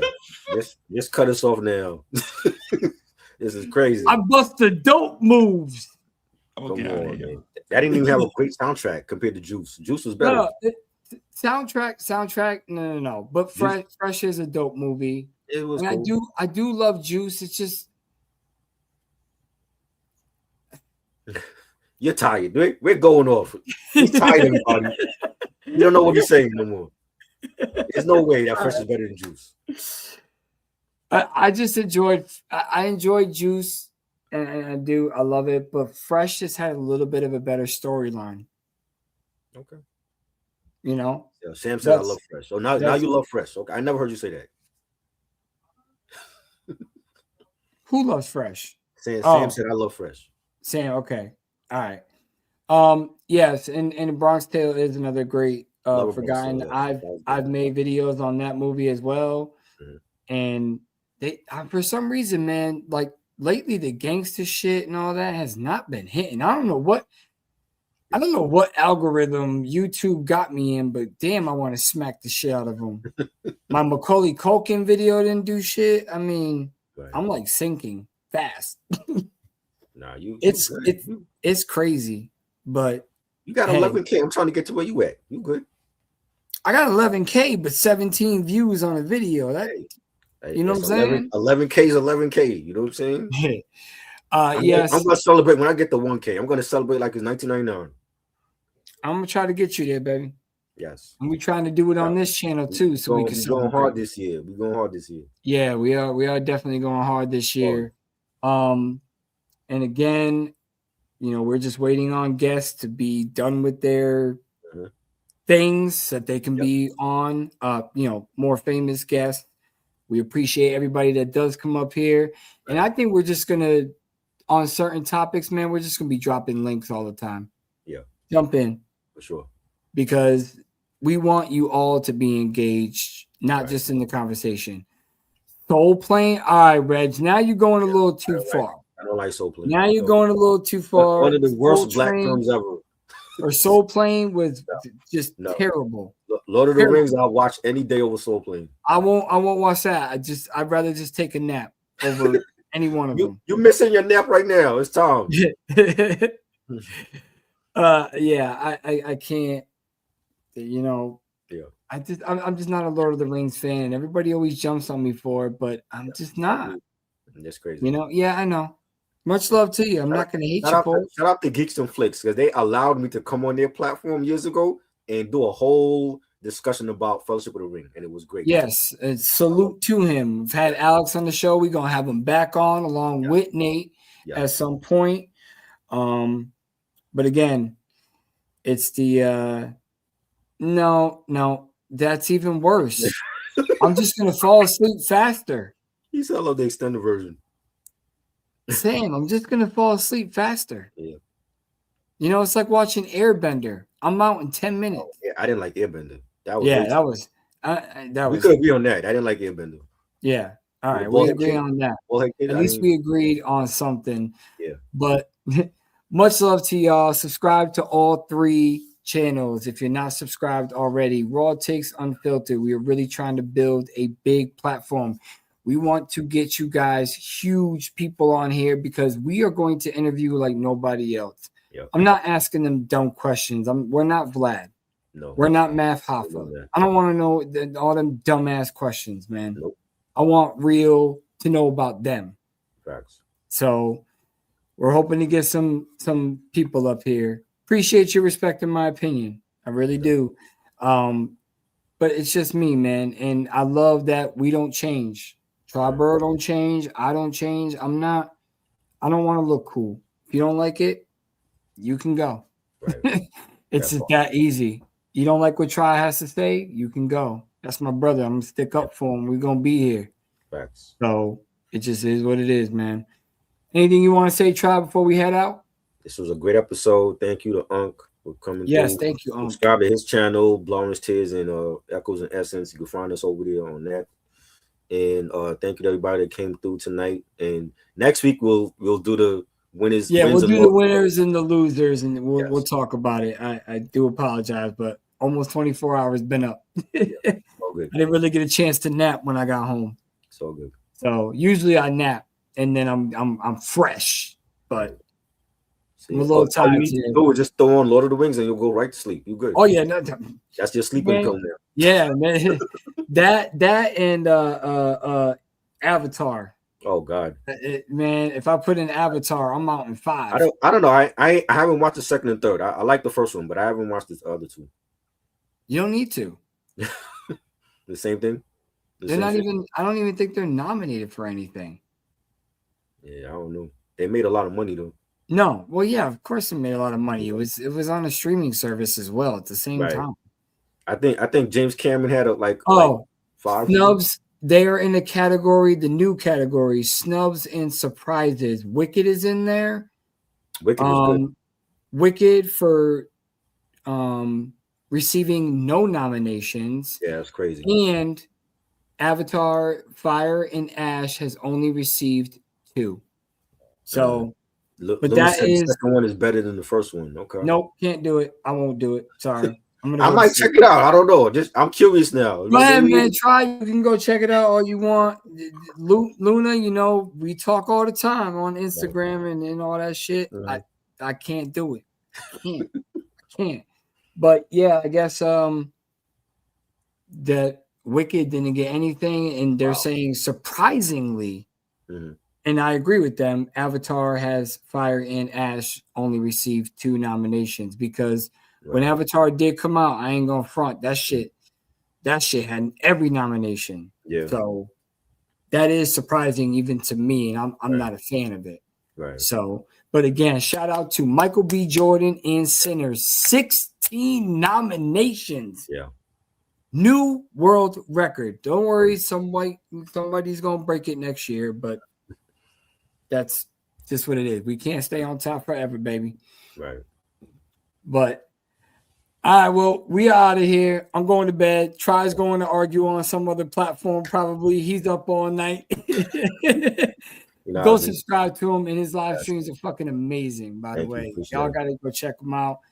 Go check out Mojo Flows too, man. Yeah, shout out to Mojo. I do like Mojo Flows. He got some wild ass takes. You do.